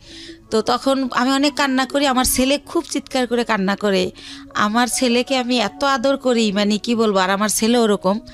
তখন বলে বাবা তোমার আম্মু নাটক করতেছে, অত ব্যথা পায় নাই। তখনও বলে না মামা আমার আম্মু সত্যি ব্যথা পাইছে, ও খুব কান্না করে। তারপর আমার সুমানা হসপিটালে নিয়ে গেলে ডক্টর জিজ্ঞেস করে এটা কিভাবে হলো, তখন আমারে মাপ চায়, দূরে থেকে হাত দিয়া, যে বলিস না, মাপ চায়। তো তখন আমি কি বলবো, তখন আমি ব্যাপারটা না বলে তো ডক্টর বুঝবে না, তখন আমি বলি কি আমার হাজব্যান্ড আমাকে এভাবে মারছে, আসলে তো হাজব্যান্ড না, হাজব্যান্ডের সাথে আমার যোগাযোগই নেই। তো এইভাবে ওই ব্যথাটা ভাইয়া হঠাৎ করে, যেহেতু ইন্ডিয়া যাতায়াত তো জানেন অনেক ঘন্টা বাসে বসে থাকতে হয়, তো অনেক ঘন্টা বসে আবার আসতে হয়, সে কারণে কি না হঠাৎ করে আমার ওই বাম পাটা আবার প্রচণ্ড ব্যথা। তো আমার ছেলে আমাকে নিয়ে সরর দিতে গেল, ইয়াতে গেল, পঙ্গুতে গেল, তো তারা আবার রেফার করলো নিউরোলজি হসপিটালে। জি। তো নিউরোলজিতে আমাকে বললো এমআরআই করতে হবে। তো এমআরআই ওইখানে সরকারি এমআরআইতে ফি কম, কিন্তু 15 দিন পরে সিরিয়াল পরে। তো এই 15 দিন তো আমি সহ্য করতে পারবো না, আর আমি বেকার থাকলে আমার বাচ্চারা কি খাবে। তখন আমি বেসরকারি ইয়াতে পপুলারে যাই, ওই পপুলারে আমার থেকে 13,000 টাকা নেয় এই টেস্টটার জন্য। ওকে। তো এভাবে আমি টেস্টটা করার পরে তারা বলে যে আমার ওই যে পুরানা যে মোচড় দিছিল সেইখানটার একটা আঘাত আছে রগে, ওই কারণে আমার এই প্রবলেমটা হয়। তো বইলা দেয় যে আমার হচ্ছে একেবারে 6 মাস বেড রেস্ট, সোজা শুয়ে থাকতে হবে। আমি যদি সোজা শুয়ে না থাকি তাহলে আমার এই রগের প্রবলেম যাবে না। তো এভাবে ইঞ্জেকশন দেয়, ওষুধ দেয়, কমে না, বলার পর এইটা বলে। তা আমি এতদিন যদি শুয়ে থাকি আমার বাচ্চারা কি খাবে, আমি ঘর ভাড়া দেবো কি দিয়া। তো তখন আমার বাচ্চা সবাই কাছে এটা বলে যে আমার মার এই অবস্থা, খুবই কান্নাকাটি করে, তার বাবার নাম্বার জানি কার কাছ থেকে সংগ্রহ করে তারেও ফোন করে যে আম্মু এরকম হসপিটালে ভর্তি। তো কোনো জায়গা থেকে কেউই আসে না, আল্লাহর রহমতে কেউই হেল্প করে না। তো আমার পরিচিত যারা আর কি, যাদের সাথে একসাথে বিজনেস করতে যাই, ইন্ডিয়া যাই আসি, অনেকগুলো মহিলা, আমরা সবারই যার যার সংসারের প্রবলেম তারা এটা করে থাকে। তো ওই সব আপারা আমারে বলে যে বাংলাদেশে তো তুমি সুস্থ হইতে অনেক টাইম লাগবে, আর তোমার বাচ্চারা খাবে কি, তোমার আমরা কোলে করে শোয়াই বাসে করে ইন্ডিয়া নিয়ে নিয়ে যাই, হয়তো বা ইন্ডিয়া গেলে ভালো হবা। তো একটু তো আমার চলার ক্ষমতা না হলে আমি ইন্ডিয়া কীভাবে যাব। তার মধ্যে একটা কথা বলি ভাইয়া, আমারে যখন ওই পপুলারে ওই একটা মেশিন মানে টলিতে শোয়াই দেয়, তো 2জন নার্স কেউ আমাকে হেল্প করলো না। আমার ছেলেকে বলে কি উঠাই দাও তোমার মাকে। তা আমার ছেলে তো আর অত বড় না, সে আমারে তাও কিভাবে জানে আল্লাহ জানে, ও আমারে কোলে করে শোয়াই দেয়। তো ওইভাবে আমার এমআরআই যখন শেষ আমি বের হই, তখনও কোনো একটা নার্স আমাকে ধরে না, বলে এই তোমার আম্মুকে নামাও। তো আমার ছেলে আমাকে জায়গায় নামাইতে গিয়ে ছেড়ে দেয়, মানে আমার ভার বহন করতে পারে না। তখন ভাইয়া ব্যথার মধ্যে আরও ব্যথা পাই। তো এত চিৎকার করতে থাকি, তখন ছেলে নিজের অপরাধী ভাবে যে আম্মু আমি তো আর ব্যথা দিলাম। তো নরে ঠান্ডা করার জন্য আমি বলি না কিছু হয় নাই, এমনি তো আমার ব্যথা তো এমনিই করে, তোমার জন্য না। তো আবার আমার সরর দিতে নিয়ে যায়। নিয়ে গেলে কি হয়, ওখানে ইমার্জেন্সিতে একটা সাথে সাথে হাড়ের মধ্যে ইঞ্জেকশন দেয়। ওই ইঞ্জেকশনটা দিলে ব্যথাটা একটু কমে, এটা ও জানে, কয়েকবার নেছে। তো ও আমার আর ওই থেকে পপুলার থেকে বাসায় না নিয়ে যায় সরর দিতে। ওকে। তো ওই দিন ওইভাবে যাওয়ার সময় যাই, যে সিএনজিটা দিয়ে নিয়ে যায়। তো ওই সিএনজি ড্রাইভারকে আমার ছেলে বলে, যেহেতু আমার ছেলে ছোট মানুষ, আমার বাসা থাকে তখন লেক সিটি হাউজিংয়ে, এবলক রোড নাম্বার 1 ওই বাড়িতে থাকি। তো বলে কি যে আঙ্কেল আপনার গাড়ি কোন দিকের? তো বলে এই যে মোহাম্মদপুর 3 রাস্তার। তো বলে কি যে আম্মুরে তো প্রতিদিন সন্ধ্যায় ইঞ্জেকশন দিতে নিয়ে যেতে হয়, নিউরোলজিতে অথবা সরার দিতে। প্রতিদিনই মানে কয়েক ঘন্টা পরে জানি আমার ব্যথাটা বেড়ে যায়, আমার এটা মনে নাই। তখন বলে যে আপনি যদি নাম্বার দিয়ে যেতেন, ফোন দিলে আপনি এসে একটু নিয়ে যেতেন আমাদের, নাইলে আমি আম্মুরে রাইখা গাড়ি আনতে যাই, ড্রাইভাররা ভিতরে আসতে চায় না। তো এইভাবে ওই আমার ছেলেই নাম্বারটা নেয় ওই ড্রাইভারের। তো তারপরে পরের দিন হচ্ছে আমার নিউরোলজিতে ওই যে রিপোর্ট নিয়ে যেতে হবে এমআরআই, যে আমার কী পজিশন দেখাইতে। তো উনি ফোন করে, আমার ছেলে আসে। তো যাই, তো গেলে কি হয়েছে, সরকারি তো সিরিয়াল থাকবেই। তো আমার ছেলে বলে আঙ্কেল আপনি কি একটু ওয়েট করে আমাদের নিয়ে যাবেন আবার বাসায়? ঠিক আছে বাবা নিয়ে যাব। তো উনি বসে, তো দেখি আধা ঘন্টা, তারপর আমার সামনে আরও 5 জন। তো আমি ফোন দিয়ে বলি যে ভাইয়া আপনি চলে যান, আমার অনেক লেট হবে। তো উনি বলে যে না আমি বসি, আপনি আবার পরে সিএনজি কোথায় পাবেন, তাছাড়া তো আমি আপনার সবসময় নিই। উনি ইচ্ছা করেই থাকে। তারপরে হচ্ছে এই লোকটা কি করে যে বসে থাকে। তো আমার যখন সব কাজ শেষ আমি আসি, তো আমি তো হুইল চেয়ারে থাকি, তখন আমি পায়ে হাঁটতে পারি না ভাইয়া, হুইল চেয়ারে আসি ওই গাড়ি পর্যন্ত। এখন ওই গাড়ি পর্যন্ত হুইল চেয়ার নামানো যাবে না, সিঁড়ি। তো সেজন্য আমার ছেলে তো আমার কোলে করেও নিতে পারতেছে না। তো আমার ছেলে বললো আঙ্কেল আপনি একটু আমার আম্মুর এক সাইড দিয়ে হাত ধরেন, আমি এক সাইড দিয়ে ধরি। তো এইভাবে আমার নিল। তা আমার বাসায় যখন নামাই দিল, আমি চিন্তা করলাম লোকটা প্রায় 1-1.5 ঘন্টা বসে আসিল। তো উনি তো এতক্ষণে অনেক টাকা মারতে পারতো। এমনি ওনার আমার যাতায়াত ভাড়া হয় 400 টাকা নিউরোলজি থেকে আমার বাসা যেহেতু মোহাম্মদপুরে। তো আমি ওনার একটা 1000 টাকার নোট দেই। তখন উনি বলে আপা আমার কাছে ভাঙতি নেই, আমি প্রথম আপনাকে নিছি। তো আমি বলি ভাইয়া ভাঙতি লাগবে না, পুরাটাই আপনাকে দিছি, আপনি তো অনেকক্ষণ বসেছিলেন। তো তারপরে যেহেতু আমার ডাক্তার বলে যে যতদিন অসহ্য ব্যথা না কমে প্রতিদিন সন্ধ্যায় ইঞ্জেকশন দিতে হবে, তো সে কারণে প্রতিদিন সন্ধ্যায় উনি এসে আমার নিয়ে যায়, এই সিএনজিওয়ালা। এর মধ্যে ভাইয়া বলে রাখি আমার ছেলের হচ্ছে ইন্টারের পি টেস্ট পরীক্ষা। তো সে কারণে কি হয়, ছেলের যে টাইমে আমার ইঞ্জেকশন দিতে যাও ওই টাইমে ছেলের স্যার আসে। তো ছেলে উঠাই দেয় যে আঙ্কেল তো দিয়েই যাবে, যেহেতু আঙ্কেল বাসা চেনে। তো এইভাবে উনি আমার নিয়ে যায় বিনামে ভাড়া দেই। তো এইভাবে হয়। তো যখন একটু আমি মোটামুটি দাঁড়াতে পারি, তখন ওই যে আপারা যাগোর সাথে ইন্ডিয়া যাই, তাদের সাথে আমি ইন্ডিয়া চলে যাই ওখানে আবার ডাক্তার দেখাই অর্থোপেডিক। ওনারা আমার কিছু দেয়, ওইখানে থেরাপি দেয়, তারপরে মেডিসিন দেয়। তো মোটামুটি আল্লাহর রহমতে আমি যাই, কিন্তু হুইল চেয়ারে বলতে গেলে আসার সময় আমি হাইটে আসতে পারি। এভাবে আমি ভালোভাবে বাসায় আসি। তো উনি এখন তার আমি ইঞ্জেকশন দিতে যাই না, কিন্তু উনি এমনি ফোন দেয়, আপা কেমন আছেন, কই কি করেন, এরকম ফোন টোন দিতে থাকে। তো আমার যেহেতু অনেক ওইখান থেকে আমার মাল নিয়ে আসতে হয়, সেই মালগুলো আমার ভাইয়া মার্কেটে পৌঁছাতে হয়।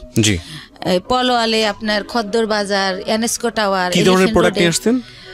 শ্যাম্পু, সেন্ট, সোনো, সাবান, এগুলো দিয়ে আপনার সংসার চলতো, মানে এই বিজনেস করি? জি এইটা দিয়েই আমি চলি। তারপরে ভাইয়া ওই মালগুলো তো আবার পৌঁছাতে হয়। তো ওনারাই আমি ফোন দেই ইন্ডিয়া থেকে এসে ওই মাল দেওয়ার জন্য। তো তারপরে এইভাবে ওনার গাড়িতেই এই মার্কেটেটা দেই, উনি ওয়েট করে, আবার ওই মার্কেটে যাই, উনি ওয়েট করে। তো এইভাবে পরবর্তীতে যখন আবার আমি ইন্ডিয়া যাই, তো যেহেতু ওখানে যাওয়ার পর ওই যে পায়েরটা যে আগেরবার দেখাই আসলাম, তো ডক্টর বলে যে হচ্ছে কি ওই ওখানকার ডক্টরদের ব্যবহার এত সুন্দর। তো আমার এই মা করে কথা বলে যে মা আপনার কি এখন কি অবস্থা কি জানতে চাই বলি। তারপর বলে মা আপনি 3টা দিন এবার এখানে থাকেন, 3 দিন যদি আপনার থেরাপিটা দেওয়া হয় এখানে তাহলে আপনি 100% সুস্থ হয়ে যাবেন। আর যেহেতু আমি বলছি যে আমি এই কাজ করে খাই, তো যেহেতু আপনি একটা কাজ করে খান তাহলে আপনি লেন্থি নেওয়ার দরকার নেই। তো সে কারণে আমি ওই থেরাপির জন্য 3 দিন যে থাকবো সেই 3 দিন আবার আজকাল পশু এরকম না ভাইয়া, গ্যাপ দিয়ে। তো এভাবে আমার প্রায় 10-11 দিন ভারতে থাকতে হয়। আচ্ছা। তো 10-11 দিন পরে যখন আমি বাংলাদেশে আসি, বাংলাদেশে ঢোকার সাথে সাথে ওনার খালি ওই মিস কল অ্যালার্টে ওনার নাম্বার, মানে যে ওনার নাম হাসান। আচ্ছা আচ্ছা, সিনজিওয়ালা ভদ্রলোকের নাম হচ্ছে হাসান। হাসান, হ্যাঁ। তো উনি হচ্ছে এত আসতেছে ওনার মেসেজ। তো আমি আবার ভাইয়া বাসে উঠলে মাথা ঘোরে একটু, সেজন্য ফোনও ইউজ করি না, খুব জরুরি ছাড়া হ্যালো বলি না, ফোন থুয়ে দেবে আগে। তো এত SMS, তারপর আমি একটু ব্যাক করলাম যে ভাইয়া এতবার ট্রাই করছেন কেন?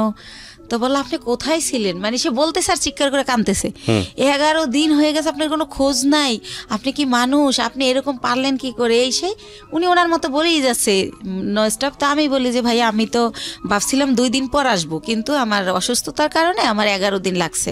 তো কাঁদছে, হ্যাঁ উনি বলতে স্যার কাঁদতেছে, ওনার নাকি অনেক কষ্ট হচ্ছিল, উনি খুব মিস করছিল, উনি আমার বাসার সামনে যে ঘুরে আসতো, এভাবে বলতেছে। আমি অবাক হলাম যে ওনার সাথে তো আমার ওরকম কিছু না, জাস্ট কয়েকদিন ওনার গাড়িতে চড়ছি, এই তো। তো উনি এরকম কেন করলো বুঝলাম না। আমি নিজে নিজে গাড়িতে বসে এটা ইয়ে করতেছি। তারপর ওই আপাদের আমার পাশে সাজেদ আপা বাসা, ওনারে শেয়ার করলাম যে আপা এরকম। তা আপা বললো ওই লোকটা তোমারে ভালোবাসে। তাই আমি বলি কি যে আমার যে 2 ছেলে, আমার যত ভালোবাসা তো ছেলেদের, আর আমি ছেলে ছাড়া জীবনে কিছু ভাবি না। দেখেন আজকে 8 বছর ওর বাবার সাথে আমার কোনো যোগাযোগ নাই, তারপরেও কিন্তু আমি এই ছেলেদের নিয়ে আসি। আর এখন তো ধরতে গেলে বুড়োই হয়ে গেছি, এখন আর ভালোবাসা টাসার কোনো দাম নাই। এরকম মনে হয় এমনি বলে বা কিছু একটা, আপার সাথে এইভাবেই কথা হলো। তারপরে পরের দিন অ্যাজ ইউজুয়াল ওই যে আমার তো মাল দিতে যেতে হবে, আমি যেদিন আসি তার পরের দিনই মাল না দিলে তো আমার টাকা দিবে না। তো উনি তো জানি যে পরের দিন আসতে হবে, উনি সকালে গাড়ি নিয়ে আসে। তো আমি বলি ভাইয়া আমার খুবই টায়ার্ড লাগতেছে, আপনি আমার দোকানগুলো তো চেনেন, স্লিপগুলো আমি দিয়ে দেই, আপনি মালগুলো দিয়ে আসেন, আপনার যা ভাড়া হয় আমি দিয়ে দেবো। আর আমি লগে গেল ভাইয়া মালগুলো উনিই ক্যারি করে, উনি উঠাই দেয়, আমি আবার লেবার ওই শোরুমে ফোন দিলে ওরা লেবার পাঠায়, তো তাদের সাথে সাথে উনি ক্যারি করে। তো আমি কই আপনি ফোন দিলে আপনি একটা করে ফোন দিবেন, লেবার নামবে, এভাবে দিয়ে আসবেন। তো বলে আচ্ছা। তো এইভাবে উনি আমার মালগুলো দেয়। তো আমি আবার টেনশন করি যে আমি তো জীবনভর বিশ্বাস করে ঠকলাম, একজনকে বিশ্বাস করলাম, সে আমার নিজে বললো যে আমার 60 লাখ টাকা পুঁজি, সেইটা নাই, উদ হয়ে গেল। আবার এখন আবার আমার এই কয়টা টাকা লয়ে যদি ফলাই যায় আমি কি করব, এভাবে টেনশন করতেছি। কিন্তু আবার প্রতিটা মালিককে আমি বলে রাখছি যে আমার লোক গেছে ওই সিএনজিওয়ালা, তো মালটা দেওয়ার পর আমারে জানাবেন পুরো মাল বুঝাই দিছে কিনা স্লিপের। তো ওরা আবার আমারে একটু পরপর ফোন দিয়ে জানাচ্ছে প্রত্যেকটা কোম্পানি যে হ্যাঁ আপা মাল পাইছি। তখন ভাবলাম যেহেতু মাল পুরা দিছে তাইলে টাকাও আমারে দিবে। তো ঠিক উনি বাসায় আবার আইসা আমার টাকা দিয়ে দেয়। তো এইভাবে টাকা দিয়ে দেওয়ার পরে একদিন উনি বলে যে আপা আমি আপনার সাথে কিছু কথা বলবো, আপনার বাসায় আসতে পারি? তখন আমি বলি কোন ব্যাপারে ভাইয়া? বলে আমি একটা প্রবলেমে পড়ছি, এটা আপনার সাথে শেয়ার করবো। তা আমি বললাম আচ্ছা ঠিক আছে আসেন। উনি তো আমার বাসা চিনেই। তো উনি আইসা আমার ড্রয়িং রুমে সোফায় বসে। তো আমি তো ওই পার ব্যথার জন্য ডক্টর বলছে যতটা পারি শুয়ে থাকার, তো আমি ওই পা লম্বা করে কোনো রকম বসি। তো ওনারে আমি বলি যে হ্যাঁ ভাইয়া বলেন, আর নাস্তা দিতে বলি, আমি অসুস্থর কারণে আমার বাসায় আবার একটা কাজের লোক রাখি যে কিছুই তো করতে পারি না পাওয়ার জন্য, তো তারে নাস্তা দিতে বলি। তখন সে বলে যে ওরে যেতে বলেন, ওর সামনে বলা যাবে না। তো তখন আমি ভাবলাম ওরে যেতে বলবো, ও তো কাজ করে তারপর যাবে। তখন আমি বললাম ঠিক আছে তাহলে আপনি আমার বেডরুমে আসেন। তো উনি আমার রুমেই যায়। তারপরে বলে যে আপা এরকম ও আবার থাকতো আর বোনের বাসায় মোহাম্মদপুরে। আর বলে রাখি ওর বোন জামাই হচ্ছে একটা গভর্নমেন্ট জব করতো সমাজ কল্যাণ অধিদপ্তরে, ঘুষ নিয়েছে, সে কারণে ওনার জবটা চলে যায়। তারপরে সে কি করে, তার কাজ হচ্ছে মানুষের জব দেবে বলে টাকা নেয় 8 লাখ 10 লাখ, যে গভর্নমেন্ট জব দেবো আমি, গভর্নমেন্টের অমুক সচিব, মিথ্যাচার করে। তো এইভাবে উনি বিভিন্ন লোকের থেকে টাকা আনে। তো এইভাবে ওই হাসান ওনাকে কয়েকজন লোকের থেকে টাকা এনে দেয়। তাই এখন উনি জবও দেয় না টাকাও দেয় না, তারা হাসানকে খুব টর্চার করে, গ্যাঞ্জাম করে। তো এটার পরে কি করছে, হাসানের বোন আবার জব হয়েছে একটা পরিকল্পনায়, সে গেছে খুলনাতে। তো বোনের বাসা খালি, এ শুনে ও আবার ওই খালি বাসায় আসে, আইসা থাইকে সিএনজি চালায়। এটা আমি আগেই জানতাম, আমার কথায় কথায় বলছিল। তো ওই দিন যেটা নতুন বলে সেটা হচ্ছে যে ওরে নাকি ওর দুইটা ফ্রেন্ড নিচে আইসা ফোন দেয় যে তোর বাসা তো খালি, তোর বাসায় কি একটু আসা যাবে? তো উনি আমার যেটা বলছে, তা ওনারা বলে যে হ্যাঁ, ও বলে যে হ্যাঁ আয়, সমস্যা নেই। তো উনি যখন গেট খোলে, ওনারা থাকে 4 তলায়, তখন দেখে 3টা ছেলে সাথে একটা মেয়ে। তখন বলে মেয়েটাকে, কয় আমাদের ফ্রেন্ড। কয় তুই তোরা মেয়ে নিয়ে আসছিস কেন? তোরাতে কেউ দেখলে, দারণ টারণ দেখলে আমার বোন জামাইকে বলে দেবে আমার অবস্থা খারাপ।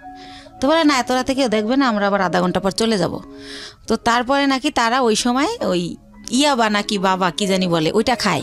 জি, ওইটা খায় ওই যে 3টা ছেলে, আরও 4 ছেলে আর ওই মেয়ে। তো ও নাকি জীবনে এটা কোনোদিন খায় নাই। ওই দিন ফার্স্ট ওই মেয়েটা ওরা জোর করে খাওয়ায় যে আমি মেয়ে মানুষ খাই, তুমি ছেলে কেন খেতে পারবে না। তারপরে খায়, ওরেও খাওয়ায়। ওইভাবে নাকি ভিডিও করে, ছবি তোলে। ইভেন্ট ভাইয়া ও যেটা বলেছে, এটা খাওয়ার পরে নাকি ওরা ফিজিক্যালি রিলেশন করে। কে বলেছে এটা? এটা হাসান বলেছে আমাকে। ওকে। ওই মেয়েটা নাকি ওরেও বাধ্য করে। ও আবার ইসলামিক মাইন্ডের কথাবার্তা বলতো, আমিও জানি ও ইসলামিক, কিন্তু ও বলে যে ওই মেয়েটা আমাকে জোর করে এটা করে। আমি তো জীবনে এটা প্রথম খাই, আমার হুঁশ থাকে না সে কারণে। ওকে। তো তখন ওইগুলা এখন ওই মেয়েটা ছবি আর ভিডিও করে রাখছে, এখন আমাকে ব্ল্যাকমেল করে যে ওইগুলো পেপারে দিয়ে দিবে। মেয়েটা ব্ল্যাকমেল করে? এই ঘটনা এসে আপনাকে হাসান বলছে? হাসান বলতেছে। ওই মেয়েটার নাম শানু। তো এটাও বলে। তো বলার পরে আমি বলি ব্ল্যাকমেল কিভাবে করে? কয় দেখেন, আমি কষ্ট করে গাড়ি চালাই, সন্ধ্যার পর স্ট্যান্ডে এসে আমার টাকাগুলোও নিয়ে যায়। আর যদি না দিতে চাই তাইলেই বলে যে যদি না দাস তাহলে কিন্তু ফাঁস করে দেবো, তাহলে কিন্তু পেপারে দিয়ে দেবো। তো আমি বলি আপনি তো আমাকে দিলে আপনার কি প্রবলেম হবে সেটা বলেন। কয় প্রবলেম হবে, আমি বাবা আমার একমাত্র ছেলে, আমার বাবা মা মরেই যাবে। আমার বাবা অপারেশন হয়েছে কয়েকদিন আগে, আমার মা হাই প্রেশারের রুগী। তো আমি বলি আপনি বাবা মার সাথে শেয়ার করেন বিষয়টা, যে আমি এরকম পরিস্থিতির শিকার, শেয়ার করলে তারাই আপনার ভালো বুদ্ধি দিতে পারবে আমার চেয়ে। রাইট। তারপর বলেন না, এটা তো বলাই যাবে না, আমার মা শুনলে স্টক করবে সে এরকম। তা আমি বলি কি করব আমি? তো আমি ওনারে বুদ্ধি দেই যে আপনি এখন থেকে আর টাকাও দিয়েন না, আর ওইখানে যাইন না, কয়দিন গাড়িও চালাইন না, যাতে মেয়েটা আপনার খুঁজে না পায়। তো আমি কই ঠিক আছে, অনেক চিন্তা ভাবনা করে যে আপনি মেয়েটার নাম্বার দেন। তো মেয়েটার সাথে আমি অনেক কথা বলি, ভয়টয় দেখাই যে আমি হচ্ছে ইয়াতে চাকরি করি, পুলিশ ডিপার্টমেন্টে। হ্যাঁ, তুমি এটা করো, এমনি তো ইয়াবা খাও তো আইনত নিষিদ্ধ, তারপর তুমি মেয়ে মানুষ, তারপর যেহেতু তুমি খাও তাহলে তুমি এটা ব্যবসাও করো, তোমার জেল হয়ে যাবে। এটা এইসব কই ওরে ভয় দেখাই আর কি, যাতে করে ওরেও ব্ল্যাকমেল না করে ওর কারণে। তো আবার একটু পরপর ফোন দেয়, আপা শানুরে ফোন দিছিলেন, আপা কি বলছে, এরকম বলতে বলতে তো ওই রিলেটেড হইতে গিয়ে ওর সাথে আরও বেশি কথা হয়ে যায়। তো একটা সময় সে হচ্ছে বলে যে দেখেন, ও যেভাবে পারে ও আমার বিয়ে করবে যে কোনো জায়গায় ধইরা, কিন্তু দেখেন এরকম একটা মেয়েকে কি বিয়ে করা যায়, যাকে নিজের চোখে দেখছি যে অন্য ছেলেদের সাথে এরকম করছে, এটা তো বিয়ে করা যায় না। তো আমি যদি কারো বিয়ে করি তাহলে ও আমার ছেড়ে দেবে, জানবে আমার বউ আছে, আমাকে আর ডিস্টার্ব করবে না। তা আমি বলি তা আপনার বাবা মা এখন কোথায়? কয় ওনারা তো দেশে, কয়দিন পর ঢাকায় আসবে। আমি আসলে বলবেন জানি আপনার বিয়ে করাই দেয়। তো এইভাবে গেল। উনি কি বলছে ওনার ফ্যামিলিতে আমি জানি না। ওনার বোন আমাকে ফোন দেয়, দিয়ে পরিচয় দেয় আমি হাসানের বোন। ওনার মা আমাকে ফোন দেয়, ওনার বোন জামাই আমাকে ফোন দেয়। তো এইভাবে কথা বলে সবাই, বলতে বলতে আমাকে সবাই দেখতে চায়। তো দেখতে চাই কি উদ্দেশ্যে আমি জানি না। তার বাবা আমাকে বলে মা তোমার অনেক গল্প শুনছি, তুমি আমার ছেলেটার নতুন জীবন দিছো, এই সেই। আমার ছেলেটা বখাইট হয়ে গেছিলো, নষ্ট হয়ে গেছিলো, খারাপ মানুষের সাথে চলতো, নেশা করতো, এখন কিছু করে না, ভালো হয়ে গেছে শুধু তোমার জন্য। তো এরকম বলেন। আমি বলি আপনারা তো আমার আসলটা জানেন না, ও হয়তো আপনার আসলটা বলে নাই, কারণ আমার মনে হয়েছে ও হয়তো বলছে আমি আনম্যারিড মেয়ে বা এরকম কিছু, এটা আমি গেস করে এটা বলি। তারপর আমি বলি যে আমার অনেক প্রশংসা তারা করে। আমি বলি আমি দেখতে অনেক পচা, আমার প্রশংসা করেন না, আমার দেখলে আপনার ভাল লাগবে না, এখন যেমন পাগল এই দেখার রুচি থাকবে না। তো একটা সময় এত রিকোয়েস্ট করে, তখন যাই। যাওয়ার পরে দেখি যে সবার সাথে দেখা হয়, কথা হয়, তারা আমার অনেক পছন্দ করে বলে। তারপর আমি চলে আসি। আসার পরে পরের দিন ওর মা আমাকে ফোন দিয়ে বলে যে আমার ছেলে তো তোমাকে পছন্দ করে, বিয়ে করতে চায়। ওকে। এটা ওর মা যখন বলে আমি ভাইয়া একদম কি বলে গাছে থেকে পড়ি যে কি বলে এটা। তখন আমি বলি যে ওর মারে আবার আমি মাই বলি যখন ওদের বাসায় যাই, যেহেতু ও বলে পরিচয় দেশে বন্টন করে। তো বলি যে মা আপনি এটা কী বলেন, আমি হচ্ছে আমার বেবি আছে, আমি বিবাহিত। ওর কিন্তু 2টা বিয়ে, এটা আমি আগে জানতাম না, এটা পরে বের হয়েছে আমার বিয়ের পরে। আর আপনার ছেলে তো আনমেরিড, আপনি একটা আনমেরিড মেয়ে বিয়ে করাবেন আমাকে কেন? তো এটা বলার পরে বলে, দেখো মা, আমার ছেলে আমাকে তোমার ব্যাপারে সবই খুইলা বলছে, কিন্তু আমার ছেলে যেহেতু সংসার করবে, ছেলে যেহেতু তোমাকে ভালোবাসে, আমাদের আপত্তি তো থাকার কথা না, আর তোমারও আপত্তি থাকার কথা না, কারণ ও তো দেখছে তোমার 2টা ছেলে আছে, ও তোমার বাসায় যাতায়াত করে, এতদিন ধরে তোমার সাথে পরিচয়, তুমিও তারে দেখছো, অসুবিধা কোথায়? তো এরকম করতে করতে আমি রাজি হই না, কিন্তু সে ওই গানই বাজায় যে আমার কাছে হাজারো বার ফোন দেয়, আমি কই কী করি, কী খাইছি, তাই ঘুমাইছি কিনা, তো নাস্তা করছি কিনা, এভাবে ফোন দিতে থাকে। তার মধ্যে আমি আবার ইন্ডিয়া চলে যাই, সে আবার ওরকম, তোমার পাশে কে বসছে, ছেলে মানুষ বসছে না মেয়ে মানুষ বসছে, এরকম মানে এভাবেই করে। তো হোটেলে বিয়েটা করলেন না করার আগে অবস্থা? বিয়ে করি নাই, তখনই এরকম এইভাবে মানে সে এত কেয়ার করে, মনে হয় যে আমি হেঁটে গেলে সে ব্যথা পায়, এরকম একটা ভাব। হ্যাঁ, তারপরে হচ্ছে টিকিট কাটছি, গাড়ি 2:30টায় ছাড়বে, হয়তো বা 1:15 টিকিট কাটলাম, তো খেতে গেলে তো আর গাড়ি ফেল করব, তো টিকিট কাটছি, ফোন দিতেই থাকতো, তো বলতাম যে খাওয়ার টাইম নেই, হচ্ছে জুস কিনে উঠছি, তো বলতো ইয়ারে সুপারভাইজারে বলো 10 মিনিট লেট করতে, খাইয়া গাড়িতে ওঠো, না খাই উঠবা কেন, ঢাকা আসতে রাতটা তো কোনো সময় কেউ করে নাই, ছোটোবেলা মাও করতো না। তারপরে যে বিয়ে নামক একজনের সাথে মাঝে মধ্যে দেখা হতো, তার সাথে তো আমার কিছুই হয় না এই ধরনের। তো ওই ব্যাপারগুলো আমার খুব ভালো লাগতো, যে আল্লাহ আমি খাইলাম কিনে এডেনে টেনশন করে, রাতের 1টা বাজে আমার অনলাইনে দেখলে, এই এখনও ঘুমাও না কেন, ঘুমাও, এর মধ্যে তুমি তো আমি কথা বলা শুরু হলো, তো সেও তুমি বলে, আমিও তুমি বলি, আর ভাইয়া আপু বলি না, হেও আপু বলেন, আমিও ভাইয়া বলি না, তো এরকম। তো একটা পর্যায়ে হচ্ছে সে মাঝে মধ্যেই বাসায় যেতে চায়, তখন আমি চিন্তা করলাম যে আমার ছেলে যেহেতু বড় হয়েছে, তো এই ব্যাপারটা আমার ছেলে খারাপভাবে নেবে, বা আমার ছেলে আমার ঘৃণা করবে, ছেলে আমার খারাপ ভাববে। তো আমার ছেলেকে না আমি একদিন বলি যে বাবা এরকম এরকম ব্যাপার। তো আমার ভাগ্নে আছে ইমরান, বড় বোনের ছেলে, ওর কাছে বলি, আমার বোনের মেয়ের কাছে বলি। তো বলার পরে বলতেছে যে একটা মেয়ের বিয়ে, স্বামী, সংসার যে একটা জিনিস, আপনার তো সেটা হয় নাই, আমরা তো সবই জানি, তো যেহেতু তার সে একা কইলে আমরা নিষেধ করতাম। আমার ভাগ্নিকে বিয়ে হয়ে গেছে, এরকম বড়রা বিয়ে হয়েছে, বাচ্চা হয়েছে, এক ভাগ্নির হচ্ছে ছেলে হয়েছে। তো বলতেছে যে যেহেতু তার বাবা মাও আপনারা নিতে চাইতে, তো আপনার খুশি হওয়ার কথা। তো আমি কীভাবে খুশি হব, সে তো ড্রাইভার, আর একজন ড্রাইভার কয় টাকা আর্ন করে, সে আমারে খাবে না আমার বাচ্চা খাওয়াবে, আমার তো সে সারা জীবন এই কাজ করেই খেতে হবে, তাহলে আর বিয়ে বয়ে লাভ কি? তো একটা সময় এভাবে বলিও, নিজে ওদেরকে অ্যান্সার করি, কিন্তু আবার সে যখন কথা বলে খুব ভালো ভালো সুন্দর সুন্দর করে, তখন আবার তার জন্য আমার মায়া লাগে। তো এরকম করতে করতে একটা সময় চিন্তা করলাম যে টুকটাক করে বাসা আসে, ছেলে ব্যাপারটা খারাপভাবে নিবে। তো ছেলেরে, ভাগ্নেরে দিয়ে ছেলেরে জিজ্ঞেস করাইলাম, ভাগ্নে বললো যে না আমার ছেলে রাজি। আমি সরাসরি জিজ্ঞেস করলাম না, লজ্জায়। তো তারপরে আমরা বিয়ে করে ফেললাম। বিয়ে করলাম হচ্ছে ভাইয়া এই যে মার্চ মাস গেল, এর আগের মার্চের 13 তারিখে।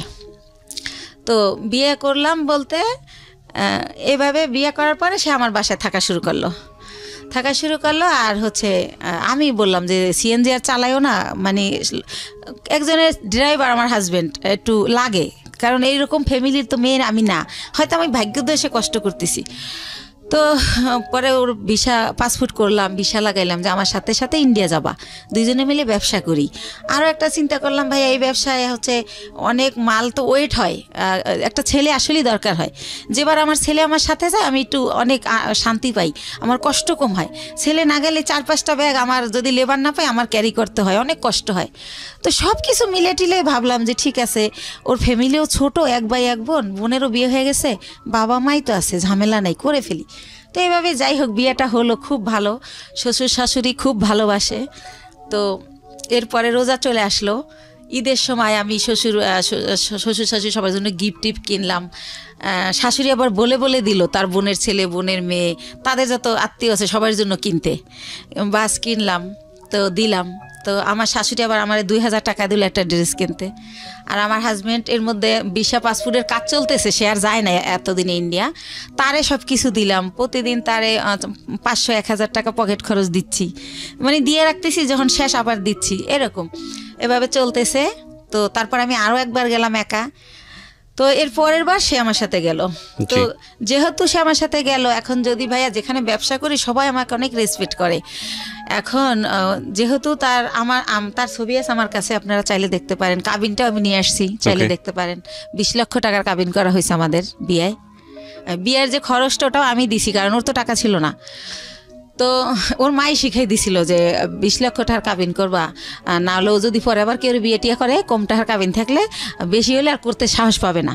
তো এইসব দেখে না মনে হয়তো ওর মা বাবা ওর চেয়ে আমার বেশি ভালোবাসে। আর যেহেতু আমি ছোটোবেলা থেকে ভালোবাসার খুব অভাবী ছিলাম, ওদের ভালোবাসাগুলো পেয়ে না আমি এত হ্যাপি হয়েছিলাম বলার মতো না। তো এইভাবে চলতে থাকে। এর মধ্যে আমার শাশুড়ি আমারে বলে যে গত বছর অক্টোবরে যে শাহনাজের তো বিয়ে হয়েছে 5 বছর, তো ভদ্রলোকের আবার আগের ঘরে বউ বাচ্চা আছে, আমার ননদরে বিয়ে করে হচ্ছে অন্যভাবে, যাই হোক সেটা আমি বলবো না।